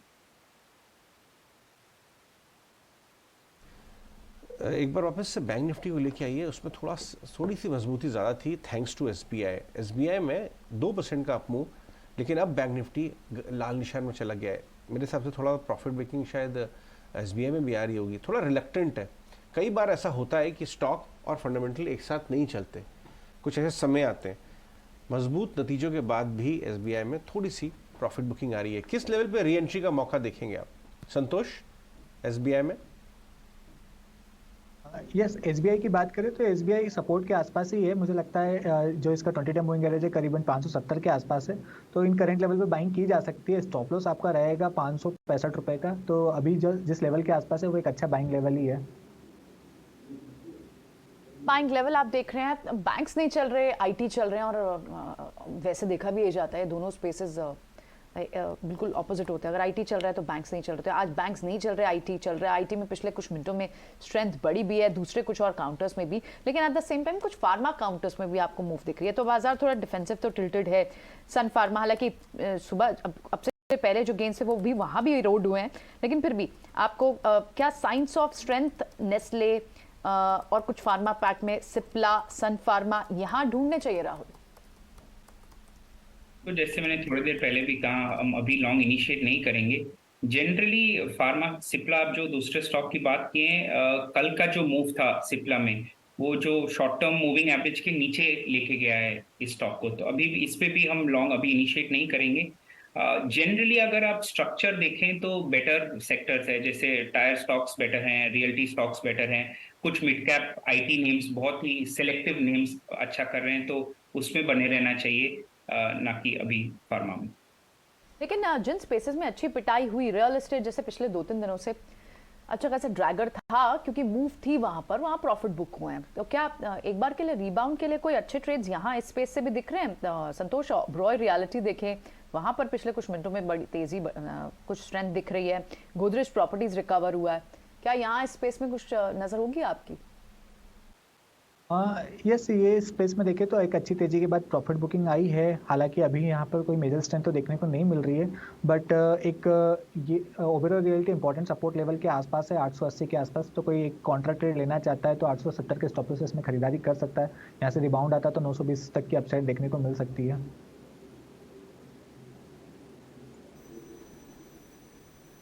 इस बीच मार्केट्स अगर आप देखेंगे तो अब तेज़ी से नीचे करेक्ट हो रहा है। असल में अगर आप 15 मिनट का चार्ट डाल के देखते हैं बैंक निफ्टी पे, तो 200 दिनों के एवरेज को टेस्ट कर रहा है अब। हालांकि अब हम ऑल टाइम हाई से थोड़ा और नीचे आ चुके हैं। अब आप बैंक निफ्टी दिखाइए एक बार, 43,600 650 के आसपास हम ट्रेड कर रहे हैं, और ऑल टाइम हाई हमारा 44,152 है, तो 500 550 पॉइंट का फ़र्क आ चुका है। खैर एनी हाउ, इस बीच एक और पॉइंट है, नेक्सस ट्रस्ट की आप लिस्टिंग देखेंगे आज, वो ये 99 के आसपास इसका प्राइस बैंड 103 पे खुल रहा है, 3 सवा 3 रुपये का। ये रिटेल का रिट है एक्चुअली में, तो जो ये लेके आने वाले थे तो वो आज खुल रहा है। इनका ज़्यादातर पैसा जो है वो डेट उतारने में, और कुछ प्रमोटर्स अपना माल भी बेच रहे हैं इसके अंदर। एक और पॉइंट है मार्केट के अंदर, जो भी अजय बता रहे थे आपको आईटी स्टॉक्स के अंदर आने का, हमने आपको नेस्टेक के बारे में भी जानकारी दी थी।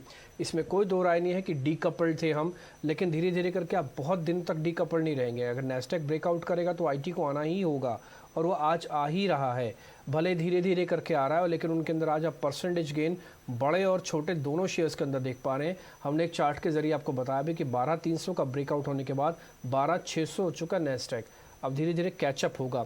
इसलिए आज आप निफ्टी के मुकाबले बैंक निफ्टी को थोड़ा ज़्यादा स्लाइड होते देखेंगे ऊपरी स्तरों से। एक दो शेयर और भी है लिस्ट में, जहाँ पर आज थोड़ी पोजीशनिंग ऐसी बन रही है कि इनमें ट्रेड लिया जा सकता है। मैं थोड़े पहले कमज़ोर शेयर भी चेक करूँगा, कैनफिन होम्स, एक बार ज़रा ये शेयर चेक करेंगे संतोष आप, कैनफिन होम्स।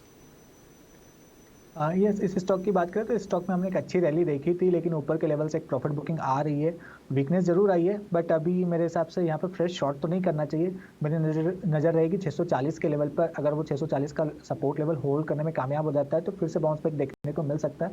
640 के नीचे फिसलता है तो फिर कोई मेजर वीकनेस देखने को मिलेगी। में देख पा रहा हूँ नेगेटिविटी वाले शेयर्स के अंदर मेटल्स का पार्टिसिपेशन ज़्यादा है, उसमें से हिंडाल्को मेरे को फिर से एक वीक स्ट्रक्चर दिख रहा है। एक बार राहुल जी आप चेक करेंगे हिंडाल्को, आपको हिंडाल्को कितना वीक लिखता है?